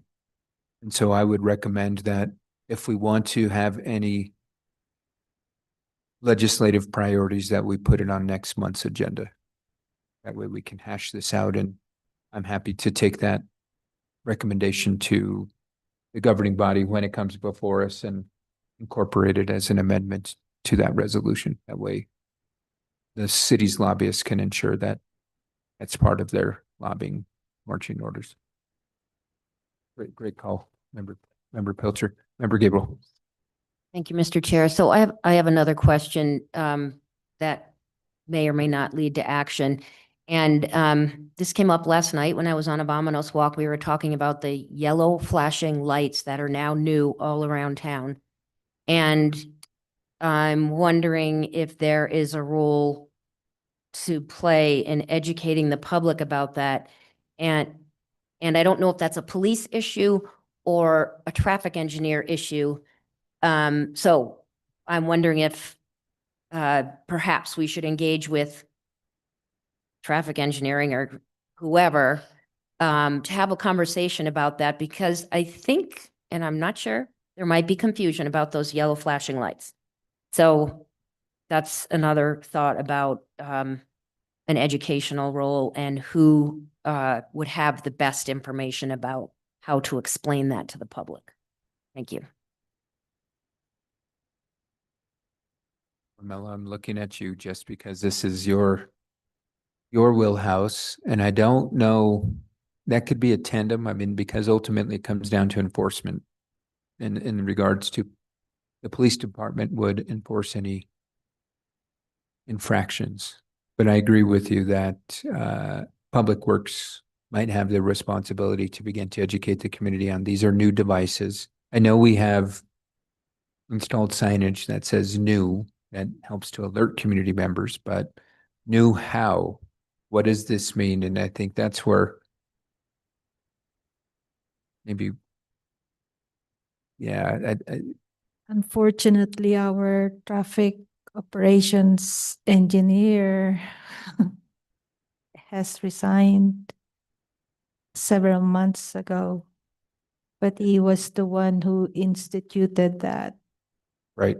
Well, I mean, And we don't have an engineer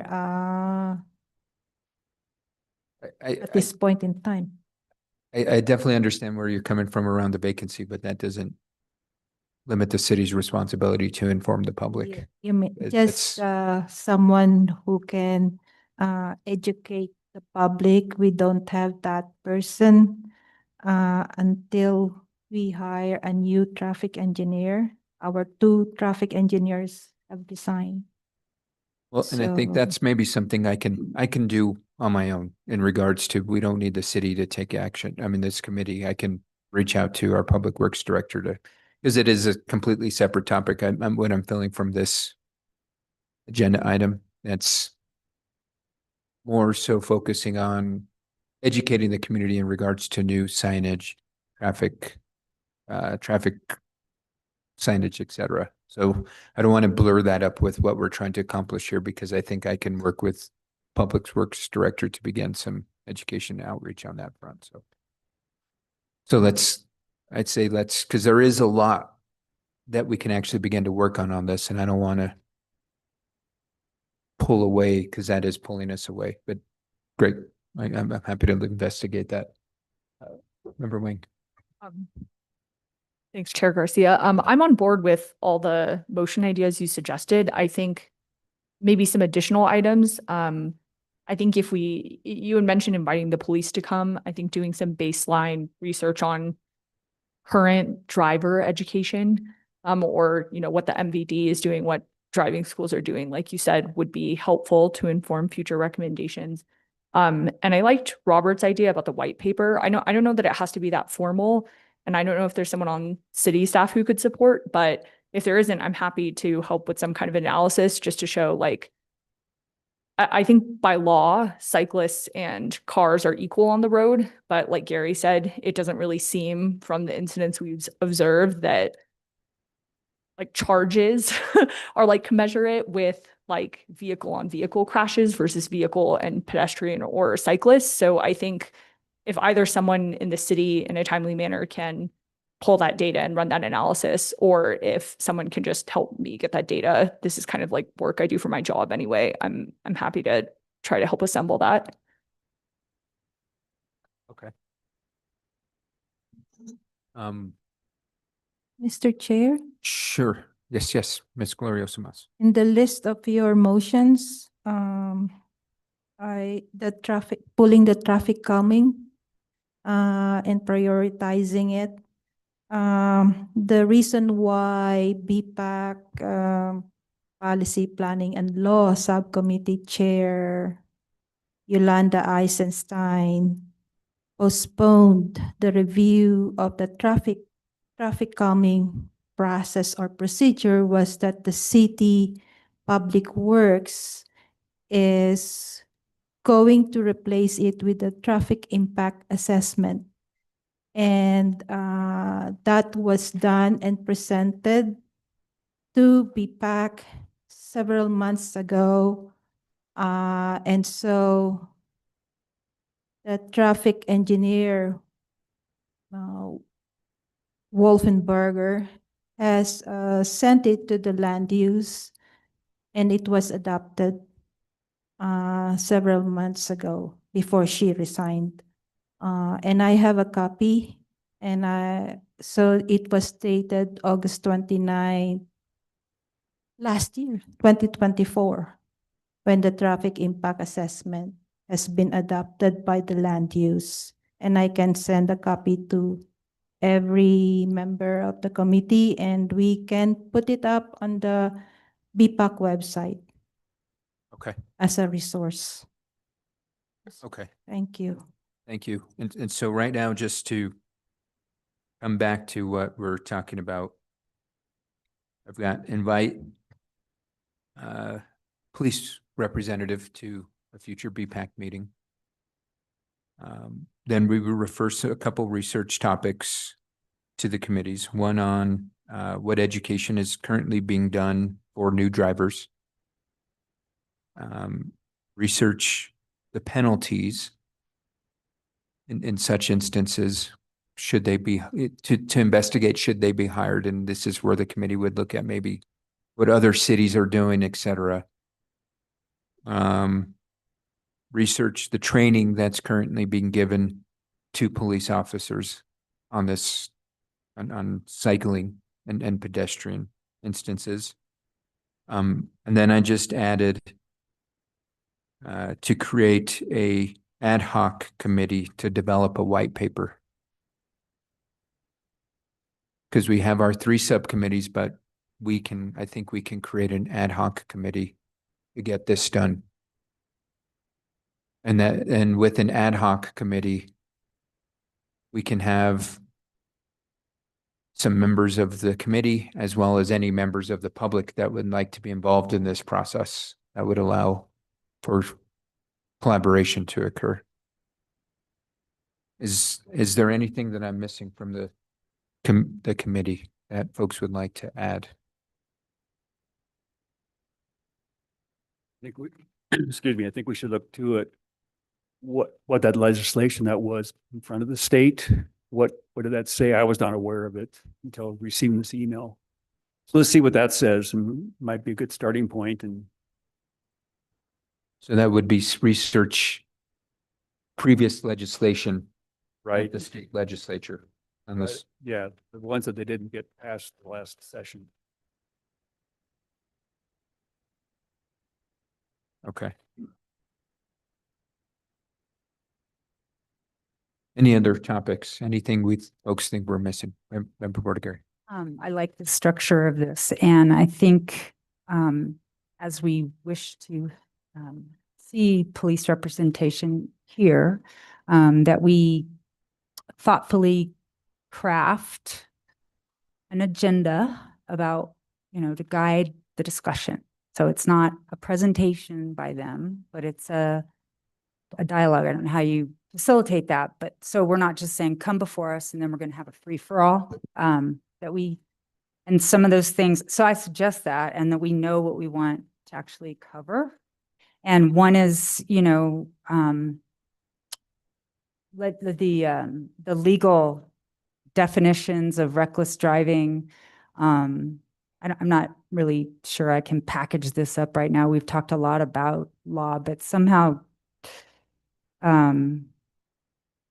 package it so that we can cover the topics with them. They come that we've been discussing, not to put them, it's not an interrogation, but we want to guide, versus getting a pat presentation. So what the way I will frame that is to invite police to come to a meeting to cover this topic in a collaborative manner. Does that work? Okay.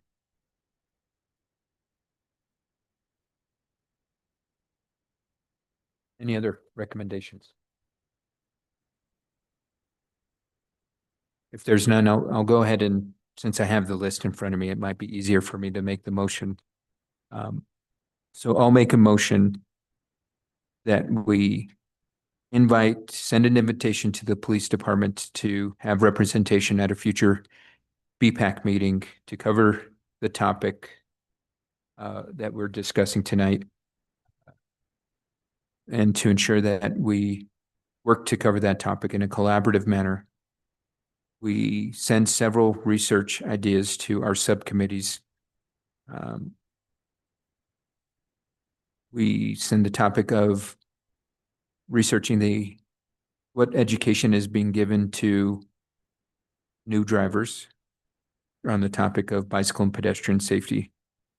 We research penalties that are currently given should a driver injure a bicycle or pedestrian. We research what training is currently being given to our police department regarding bicycle and pedestrian safety. And we create an ad hoc committee that will begin to create a white paper. What was the topic of the white paper you wanted to lead it on? And sorry, Board Member Wong, but I'm gonna lean on you to chair this committee. Yeah, I don't think of it as, I don't know that there's like, I have a specific topic right now. I'm open to suggestions. I think just as I think it's important to have a fact base to go off of when we bring things to, like when we go to advocate or when we speak with the representative from the police. And so I think the primary thing in my mind is just assembling the baseline data around like, hey, if you say cars and cyclists are equal, like, are they? when we look at outcomes in, you know, reckless versus careless driving. So if I was to say create a white paper, an ad hoc committee to develop a white paper on bicycle pedestrian safety measures. I think that's right. Cause I don't want to assume right now that the outcome is like, oh, definitely, you know, pedestrians and cyclists get short shrift. I think, you know, we look at the data and then depending on the results of that, that's like what the white paper says. Okay. So part of that motion is to create a ad hoc committee to develop a white paper on the topic of bicycle and pedestrian safety involving any vehicular accidents. And I will nominate Member Wang as the chair of that committee, and we can further develop the structure of that at the next meeting. How many committee members, how many community advisory members, and we'll appoint all those folks at the next meeting if that's okay. With that, so that's the motion I'll make. Do we have a second? Sure. Oh, yes. And then research any previous any legislation that has been introduced at the state legislature. That is, yes. Thank you for catching that, Ms. Glorioso Mas.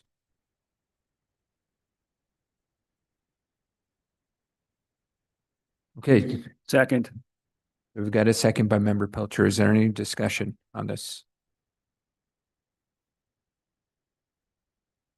Okay, hearing none, I do want to thank the community members that showed up, not only before, the ones that stuck around with us tonight. This is a process that I will encourage and ask that you help us along through with this process. So with that, Ms. Glorioso Mas, can we get a roll call vote, please? Finally, Mr. Chair. Member Bordigaray, Member Farrell. Yes. Member Gabriel. Yes. Member Pilcher. Yes. Member Schiffmiller. Yes. Member Wang. Yes. Chair Garcia. Yes. Motion passes. Okay, thank you. And thank you, Member Schiffmiller, for bringing up this very important topic. Lots of work ahead. With that, let's go to move on to the next agenda item, which is 7A. Welcome and introduction of new BPAC member representing Santa Fe County. Is it Beatrice or Beatrice? Beatrice. Beatrice Farrell. And so welcome. And so tonight's your first meeting. Feel free to introduce yourself with as much, as little. We just want to invite you and thank you for being part of the team. Thank you. Super excited to be a part of this. Really, the whole reason why I'm here is, you know, I've been commuting predominantly by bicycle in Santa Fe for the past 6 years. And not just riding to work or riding for fun. I'm riding to get my groceries. I'm riding to go to events. You know, I rode my bike to my friend's wedding. And that is something that is so important to me. And it's so much a part of who I am and what I'm all about. And getting hit by a car and the general attitude of the people that I am working with to resolve that big issue. It has been just so infuriating that it's like I have to do something. So that's why I'm here, because if there's one thing I've been taught in my life, it's if you want something done right, you have to do it yourself. You got to get some skin in the game. Otherwise you don't have the right to complain. So I am, gonna do whatever I can do to try to make this community that I'm not only a part of, but have so much respect for and love, a safer place for cyclists. Yeah, those are my people. And, the more people on bikes, I think the better. It's the best thing you can do for the planet in terms of, transportation. So yeah, just whatever I can do to make it better in this community for everyone. Well, thank you. Welcome. And you have any questions? We've got a lot of folks that can help you out. Thank you. Thank you. We'll go to move. Any comments from the committee members? Welcome. Let's go to move on to item 7B, appointment of Todd Cannon to BPAC's Technical Review Subcommittee. So I will make such appointment. Ms. Gloria Samos. Sorry, it's getting to the end of the night. Item 7C, recognition of Bike Santa Fe's past president, Jennifer Weber. This is my item. Thank you for sticking around with us. Thank you for starting the conversation earlier. You definitely, as always, lead by example, and you got folks moving forward. So thank you for that. And so we wanted to recognize your efforts, not only as Bike Santa Fe's past president, but the enthusiasm and engagement you've brought around cycling safety in our community is much, much appreciated. So do you have the certificate? Oh, it's hiding behind sorry, I apologize. My laptop's hiding it. So we've got a muchísimas gracias we want to give you. And so I'm going to read it just for folks that aren't able to see it. It says, muchísimas gracias. From the city of Santa Fe, this certificate of recognition is presented to Jennifer Weber, President, Bike Santa Fe, 2023 through 2025, in recognition of your outstanding leadership and dedication to making Santa Fe a safer, more accessible, and bike-friendly city. Your efforts have strengthened community engagement, expanded cycling education, and advanced the mission of Bike Santa Fe. Thank you for your lasting impact on our streets and our future. Presented by the Bicycle and Pedestrian Advisory Committee at the City of Santa Fe City Hall on September 11th, 2025. Signed by me, Michael Garcia, BPAC Chair. So thank you. Thank you.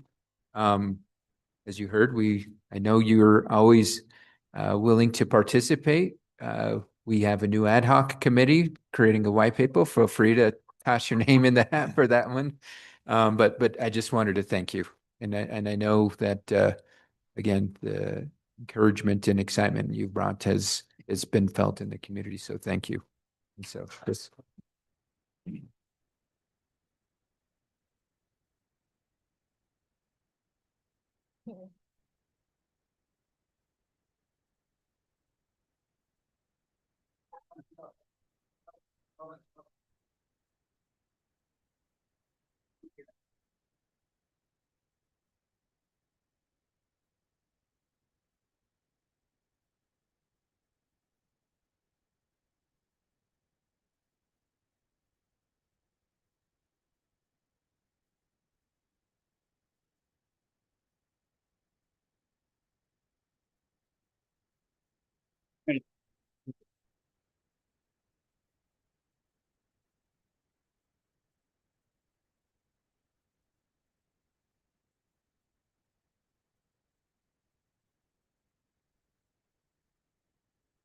With that, let's go to move on to our next item, which is 7E, discussion on developing rules of procedure for BPAC.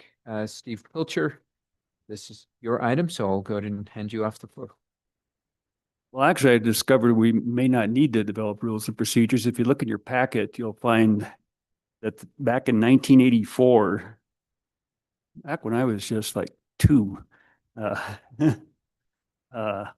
the city adopted rules and procedures for all city committees, not specifically just for BPAC. And then there's an initial resolution, then you'll see the rules and procedures are included there, and they've been amended a couple times, once in 1990 and last time in 2009. I don't know how often the city looks at these. There seem like there might be a few things that could use some updating, but since there's citywide rules and procedures for all committees, of which there are an incredible amount of committees in the city, I assume we don't have the ability to modify anything on our own. Chair, is that correct? That is correct. We don't have the ability to modify our own. So from my understanding, we follow this committee would follow the procedures you cited. Right. There are separate procedures for the city council committees, Quality of Life, Public Works Utilities Committee, and the Finance Committee. Right. So we would follow that. If folks feel that they would like to make any recommendations for changes to that, I'm always happy to modify and adjust accordingly. I thought I had heard at one point in time that there might be an update to that, but I have not heard anything. Well, I know a couple of years ago, I expressed concern that we were definitely trying to keep 2 members from each council district, and what was the base? Not that it's not a good idea, but what was the basis for that? There is a basis for that here under Article 7 that says the city will strive to obtain and retain on the membership of each Citizens Board, Commission, Committee a geographical balance between the 4 voting districts for municipal elections. So that made me feel a lot more comfortable, because my concern is if someone ever asks, why are you not filling this position? Well, we need someone else from District 2. Where does it say that you're supposed to do things that way? And so I found these to really be pretty thorough. I don't see the need for us necessarily to do anything about them. Other than one crazy thing, terms of officers as written for this. I don't know if all committees do it this way, but they're for 1 year, which seems like an awfully short appointment period. Unless they're removed from office or no longer in office due to resignation or illness, or unless the enabling legislation specifies otherwise, which ours does with our. But that definitely would be a recommendation. If the city is going to look at this, I can't imagine appointing members to committees and only have them last for 1 year, barely learn what you're doing. Unless you're fast learner like me. But anyway, so again, at this point, I don't think we need to do anything for our own committee here. It looks like this is all covered here under this Astor one, but I'm glad we all have it. We all have it in our possession, and thank you, the Public Safety Committee, for unearthing this material.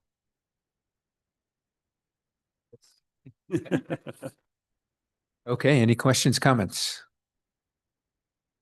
Seeing none, is there any action to take? Seeing none, we'll go ahead and move to the next item, which is 7F, preparation for strategic plan update at next regular BPAC meeting. Mike, can we get some technical assistance to help with the presentation, please? There we go. Perfect. Thank you, Mr. Chair, members of the committee. I would like to present to you the PowerPoint presentation made by former Policy, Planning and Law Subcommittee Chair to the governing body in October. Last year with BPAC Vice Chair Pilcher.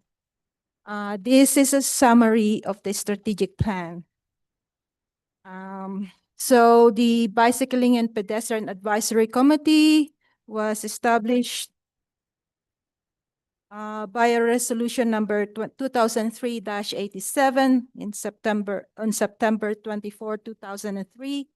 And the former name was Bicycle and Trails Advisory Committee. It was amended on January 27, 2021 via resolution number 2021-8, and the name became Bicycling and Pedestrian Advisory Committee.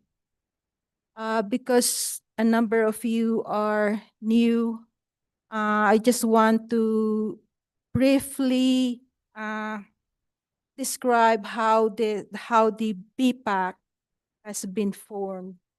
And the organizational structure in fiscal year 2020, before the resolution was amended, there were two departments that played major role in BPAC. The first one, of course, is the Public Works Department. The second one was Parks and Recreation Department. Public Works Department has some other divisions that I did not put in this slide. The division that I put in this slide are only the divisions that has direct responsibility or with BPAC. So the first division was Engineering Division, and the second division was Streets and Drainage Maintenance Division. The Engineering Division had three sections at the time: the Roadways and Trails, Traffic Engineering, and Drainage Engineering. BPAC was, and still is, the Advisory Committee of Roadways and Trails. You're not the Advisory Committee of Traffic Engineering or Drainage Engineering.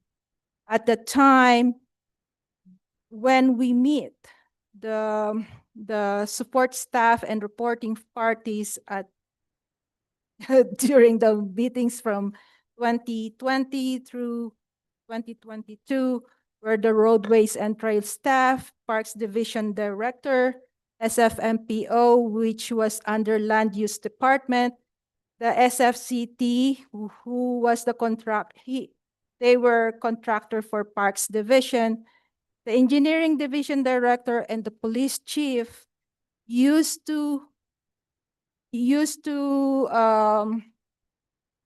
attend our meetings, not regularly, but sometimes like every 2 months, they come to our meetings. In 2022, there was sorry for my misspelling. There was a reorganization that happened in fiscal year 2022. So the Public Works Department had 3 divisions: the Complete Streets Division, the Parks Division, which was Parks Department before, became a division under Public Works Department, and the SFMPO, which was under Land Use, became a division under Public Works Department. The Complete Streets Division was combined. This is a combination of roadways and trails, and the Streets and Drainage Maintenance section and the Traffic Operations section. There were 2 divisions before, and it was combined into one, which is now called the Complete Streets Division. And the support staff for BPAC. BPAC is the Advisory Committee for Capital Projects section, which was Roadways and Trails section before. So the Capital Projects Manager, me as your staff liaison, the Streets and Drainage Administrator Manager became our clerk, Lucrecia Diaz, the SFMPO Director, SRTS Coordinator, the Bike Santa Fe Community Director, Public Safety Advisory Committee member, reports to the BPAC. So what is the purpose of this strategic plan, or the purpose of BPAC is to provide input and advice that supports the ongoing development and maintenance of a transportation infrastructure that makes bicycling and walking in the city of Santa Fe safe, equitable, viable, and comfortable modes of transportation, commuting, and recreation. At the time of this presentation, the members of the committee still were 10 members. City councilor made up of one city councilor, Councilor Michael Garcia as the chair, 8 city residents, and 1 county resident. There were and still are 3 BPAC subcommittees: the Policy, Planning and Law, Promotion, Education and Communications, and Technical Review. The strategic planning was developed based on 2021 key survey results. And because of time, we will skip that. And the methodology that was used was the multiple strategic planning process. And the strategic plan is a living document, and it was first adopted on October 22, 2022. First update was July 13, 2023. The second update was June 13, 2024. This will be the third update. This is a living document. We monitor our actions and tasks. Where we at? Are we succeeding or not? And so, so the strategic plan has a vision, which is Vision 2050. Diamond level bike friendly community, 20% of Santa Feans commuting by bicycle, 90% of arterial streets have bicycle lanes, 0.2 fatalities, and top third of walkability of city of our size. That's our vision. The mission is within 10 years, by the end of this planning period, which is 2033, the city of Santa Fe has successfully obtained the League of American Bicyclists Gold Level, bicycle-friendly community designation, increasing cities' bicycle ridership from 1 to 5.5%, and 65% of cities' arterial streets have bicycle lanes. Santa Fe has also improved its walkability score from 39 in 2023, which we started the strategic plan, to 56 in 2033. I will skip this part. So every time we update the strategic plan, we debate the methodology, the formatting, the language we use, the words we use.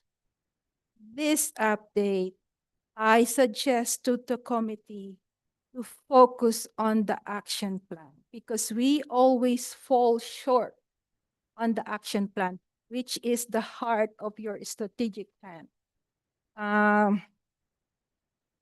So what is your action plan?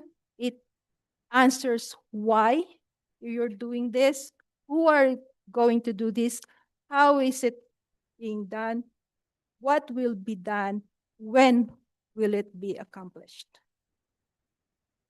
So I will put this in the minutes, but I would like to suggest all subcommittee chairs to review the action plan. What is action 1? What are the tasks? For example, task 1.1. When we update the strategic plan, we always say, oh, for example, task 1.1, work with land use department in updating the city's general plan and the land use code, advocate for bicycle and pedestrian friendly land use codes. We always say, oh, it's in progress. Do we really work hard or actively doing task 1.1? Who is the lead subcommittee to do this? And when we provide reports from subcommittee, do we think, what did my subcommittee do to achieve task 1.1? 1.2, we accomplish it. What I find is it's a lot easier to say that, oh, we will draft an ordinance, or we will draft a resolution and pass this resolution because it's very specific and we can push the committee to work on that, on those things. But in more general terms, we usually forget, oh, my subcommittee needs to touch or work on task 1. Task 1.3, it's in progress. Task 1.4, it's a new task. 1.5, it's a new task. Oh, no, we accomplished that 1.5. So when we update the strategic plan, I would like the subcommittee to say, okay, we're working on this. We are at this. Can we accomplish those tasks? Are those tasks really realistic? Or we remove those tasks and maybe replace other tasks? Some of these new tasks came from the feedback of the League of American Bicyclists when we applied for silver designation. They had feedback because we were applying for a higher designation like gold, but they said no, your designation is over. But these are our recommendations. So next time you apply for bike community friendly designation for a higher designation, you know what you need to do. So most of these new tasks are from those. But my question is, are we doing this? Is the subcommittee working on this? So when you see continuous, and you have a copy of the updated strategic plan, are we doing this? Or we just say continuous because we're updating the strategic.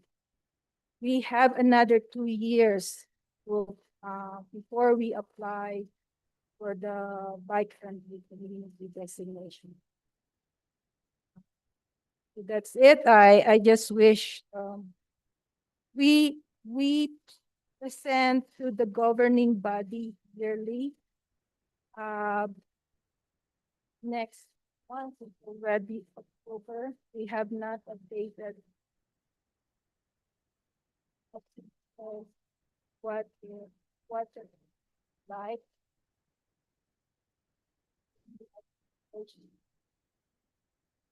And present.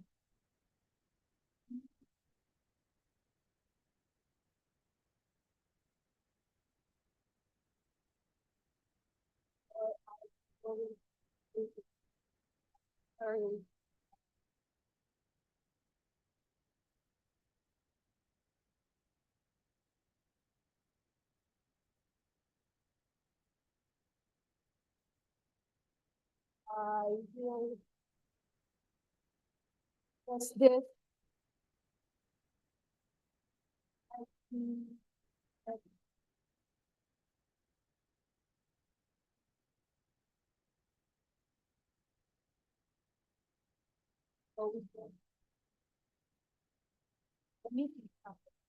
And we will present to everyone. So when we vote to amend this plan,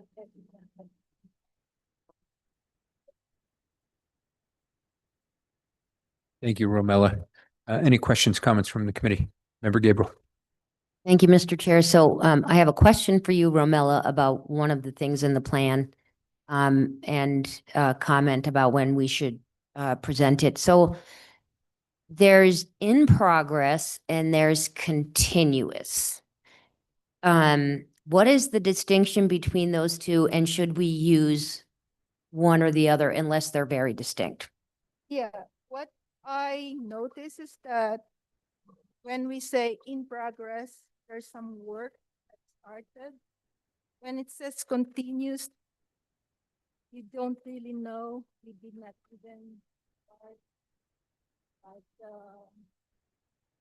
the guidelines for reviewing plans. It was passed in 20, and we started 22. But that guidelines that never developed, they say, oh, it's continuing. We're continuing working task. So I agree with you. We should clarify what is in progress.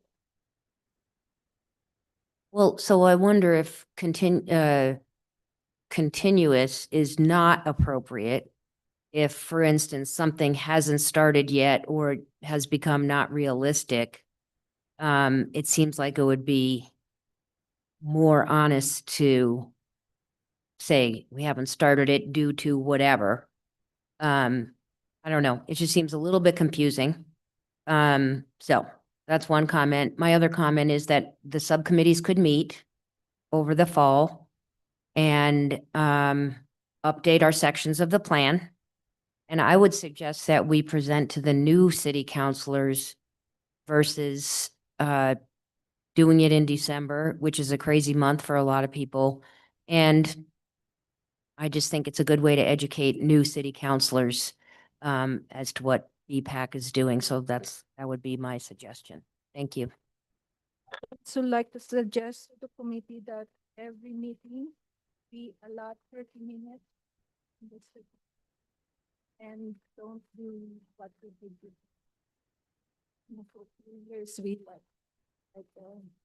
we only discuss a strategic.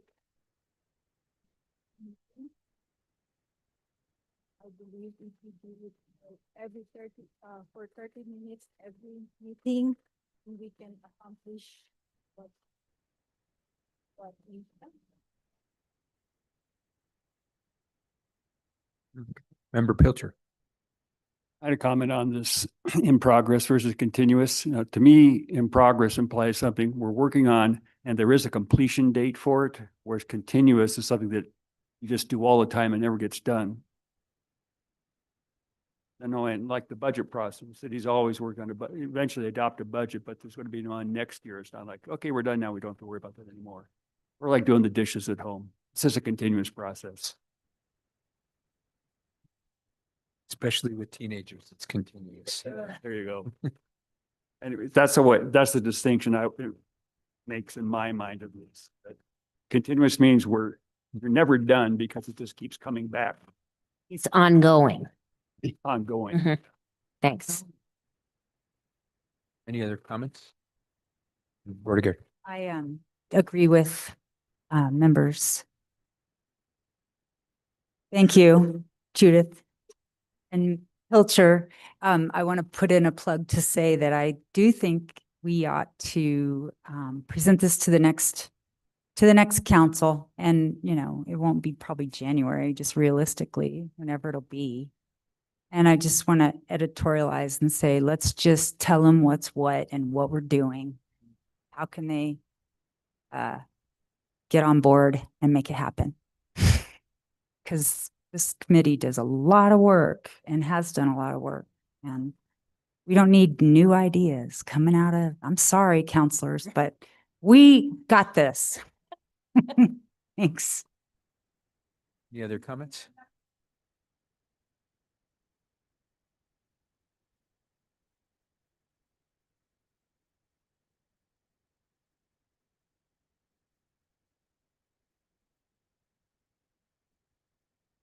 Okay, any other?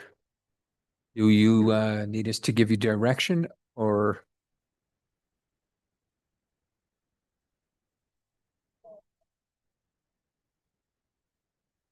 And this subcommittee chairs report, they need to cover what they have done for past 1, past 3 times.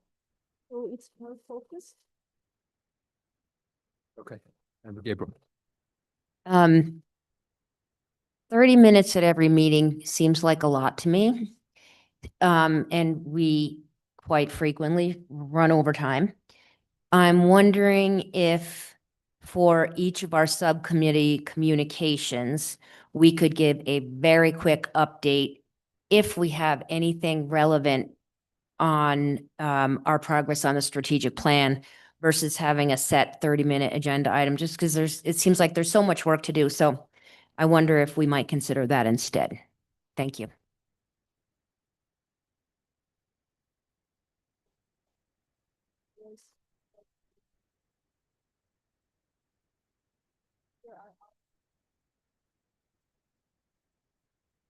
Yeah, I'm actually talking about the 30 minutes at the meeting, but you're talking about us submitting our progress reports to Yolanda and she compiled it. Yeah, that seems like a great idea. And that is you now, Steve? Okay. So I'm wondering, that seems like a really good plan. And I'm wondering what people think about just including relevant strategic plan progress during our subcommittee communications updates. I think I'm a little confused about the 30-minute proposal. I think the subcommittee report out is one thing. And then are you suggesting we spend instead of doing a big workshop, it's like 30 minutes every meeting to revise the strategic plan?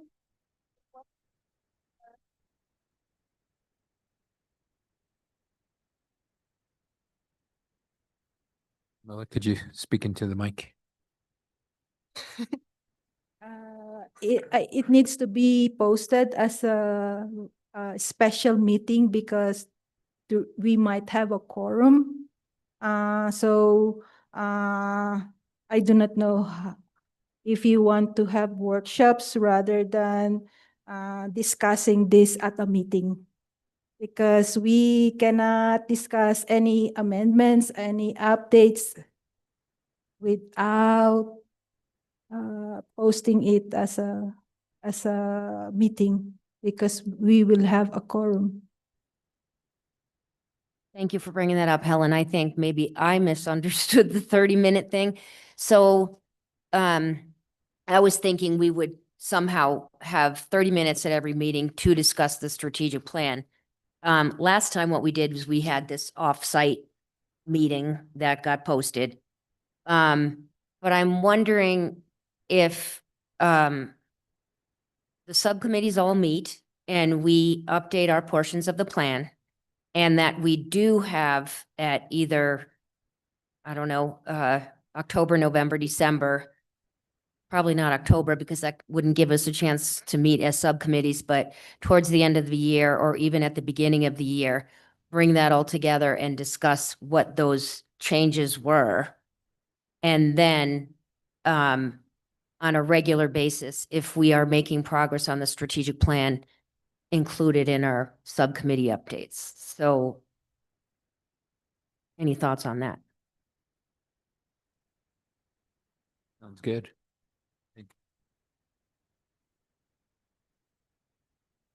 Okay. Any other comments? Seeing none. I think we've figured out how we're going to move forward on that item. Let's go ahead and move to item 8, subcommittee communications. First up is policy planning and law. Member Pilcher. Excuse me, nothing new to report, but we've got about 2 hours. Okay. Next up is item 8B, promotion, education, and communication. Member Gabriel. Yes, thank you, Mr. Chair. We have a few things to report. So we met to discuss educating the public about the Idaho Stop. And we have reached out to various organizations, and Angie is actually going to be talking to the DMV. And I think we could probably incorporate asking them at that time what type of bicycle education they offer in their DMV classes or whatever. So we kind of had a side conversation and we would like to include that. I'm really happy to report that the state of New Mexico is going to incorporate the Idaho Stop into their defensive driving classes. That covers a lot of state employees in Santa Fe as well as around the state. And defensive driving classes in New Mexico are offered, like private ones, are offered through a national organization called I Drive Safely. And I had a conversation with them, and they said they stay up to date on state laws, and they always incorporate changes related to transportation in their classes. So that's really, really good news and covers a lot of drivers. And one of our other subcommittee members, John Pyle, has reached out to the ABC Driving School, and they are also very interested in incorporating information in their classes. We need to follow up with them. Most likely what we're going to do is use Bike Santa Fe's brochure, just send people the PDF. They can make copies, incorporate them into their training courses. And then the last thing I wanted to just mention is at a previous meeting, Counselor Garcia, you mentioned that we were allowed to have links to outside organizations on our website. We had been told we couldn't do that. That is not true. And we will be linking to Bike Santa Fe and Santa Fe Conservation Trust on our website. So we'll be updating that, and I'll be working with Romella on making that comms request. So that's all I got. Thank you. Thank you, Member Gabriel. Item 8C, technical review, Member Schiff Miller. Well, the main thing we've been working on lately is the Henry Lynch Road planning. And I believe we're at 60% at this point. Is that, are we officially at 60% or? We're very close. Sorry?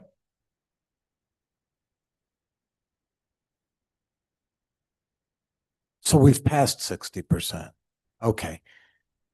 So I think it's been a really, really great collaboration between the city, the county, the engineers, the SFMPO, and us. I feel like it's gone really well. I think we've gotten pretty much everything we've asked for, and there was a lot of push and pull to get there. But what I can report at this point is that Henry Lynch Road will have 2 driving lanes in each direction. It'll have intermittent left turn lanes, and then it will have a curb and gutter, and then the bike lanes will be grade separated. This will be the first separated bike lane in Santa Fe. And so there will be a grade separation and a bike lane, and then there will be another buffer with landscaping and another grade separation and a sidewalk. And it's going to be really beautiful and I think pretty safe. And there is also another feature that we pushed for and eventually got, is there will be a multimodal trail connection between the River Trail and the Acequia Trail once it is extended all the way to Henry Lynch Road. So what we came up with is we're going to build the sidewalk to 6 feet now, but plan for and make sure there is right-of-way available to expand it to 10 feet once the trail gets to Henry Lynch Road. So there will be separated bike lanes for those bicyclists who want to go fast, and there will be a multimodal trail for people who want to walk or ride at a leisurely pace. I think it's got something for everybody, and I think not only is the project itself possibly precedent-setting for Santa Fe, but I think the process as well. I just think it went really, I don't know, I'm not trying to toot my own horn or anything, but I just think it went really well, and the engineers were really willing to listen to things that were a little bit outside the box, and they decided to go with it. I think it's great. I think it's one of the best projects I've seen.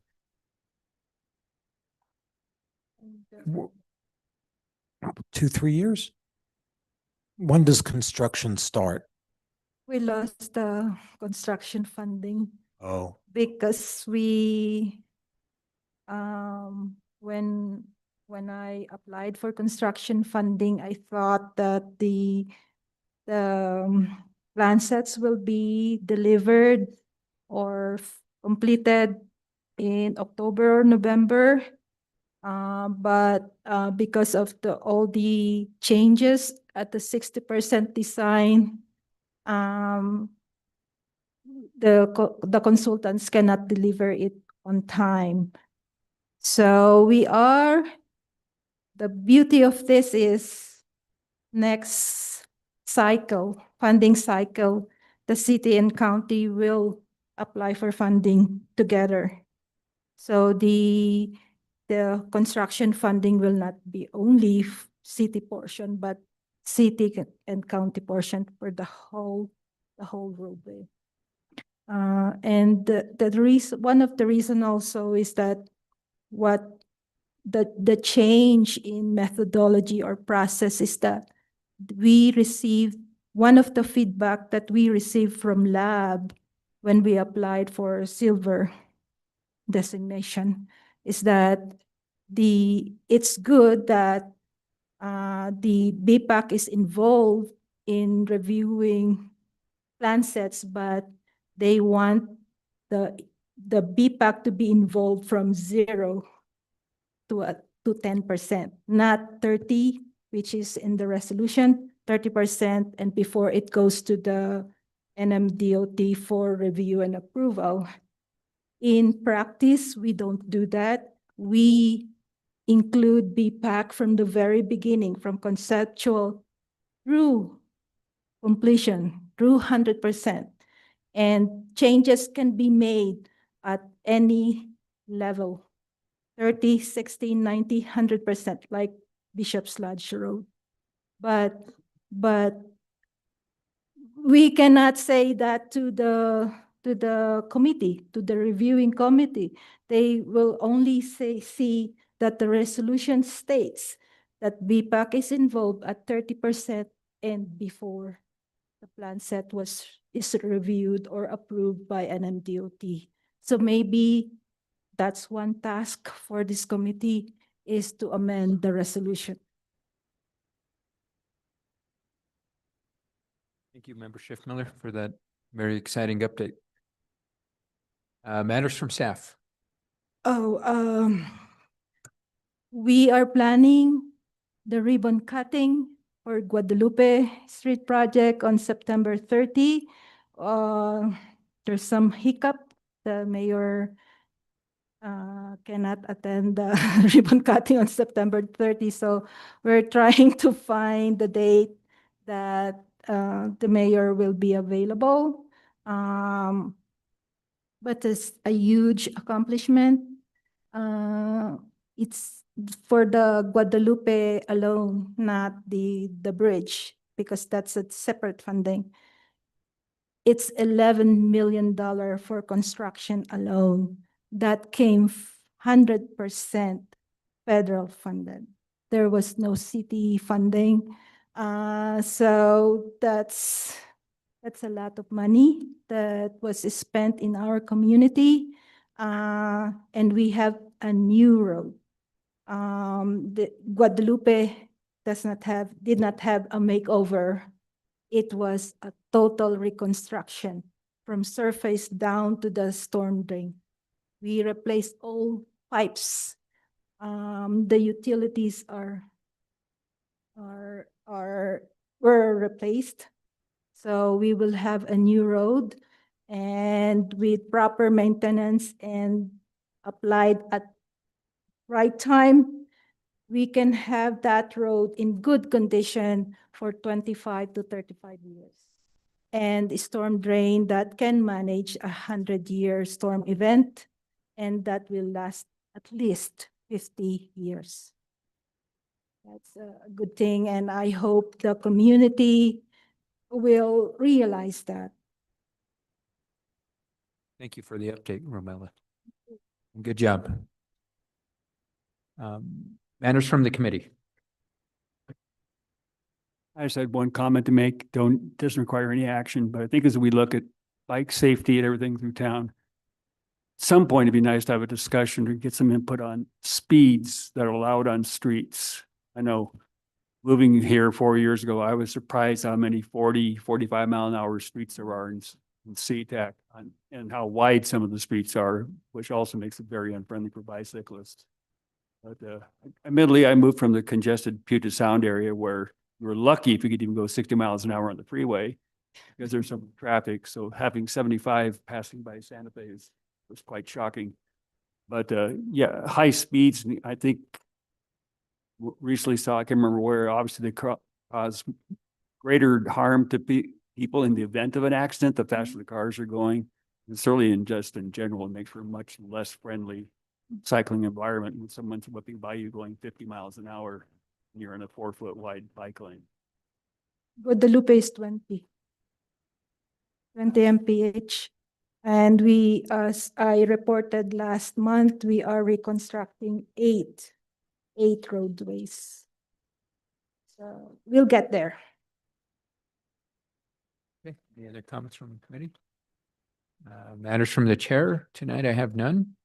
So with that, I thank you all for a productive meeting. I look forward to seeing you all next month. Have a good night, y'all. Be safe.